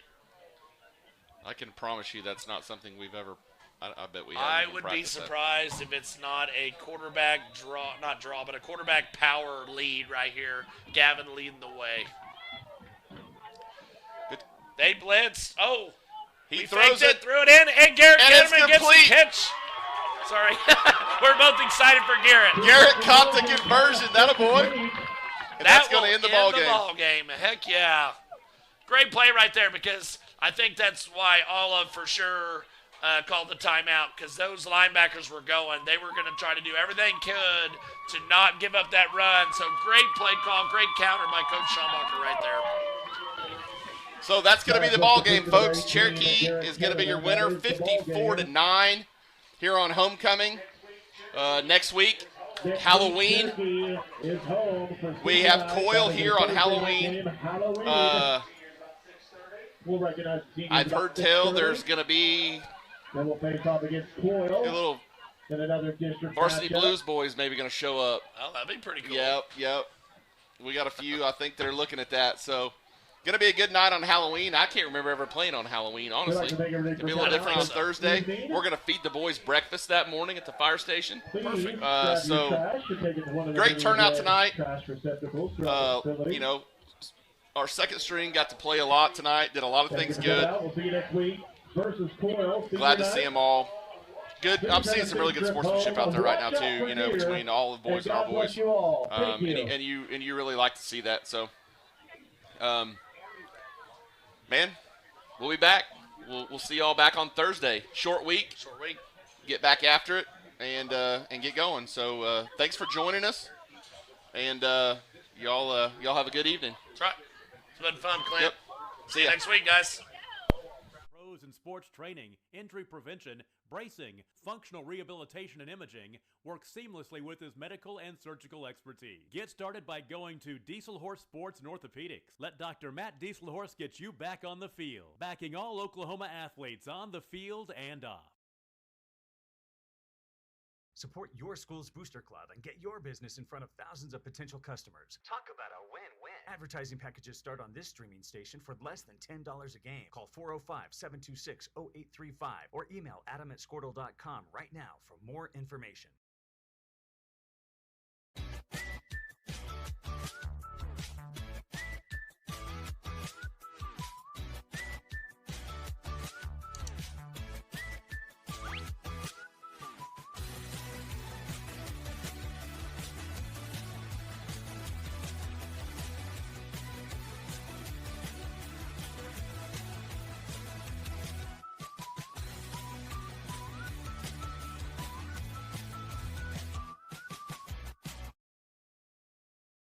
Surface X.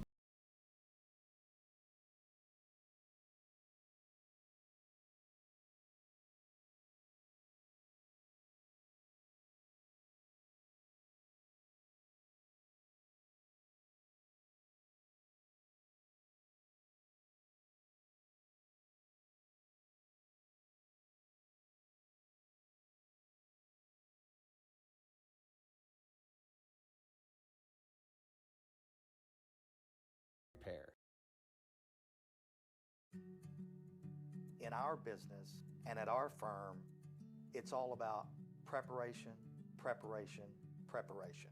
We are advocates for our client. We speak for them. So as a part of that advocacy, it involves hiring the best experts. It's doing the legal research. It's doing the medical research.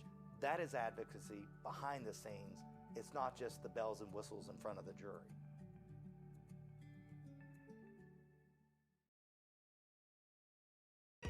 So you want to create your future. Discover a path worth traveling down.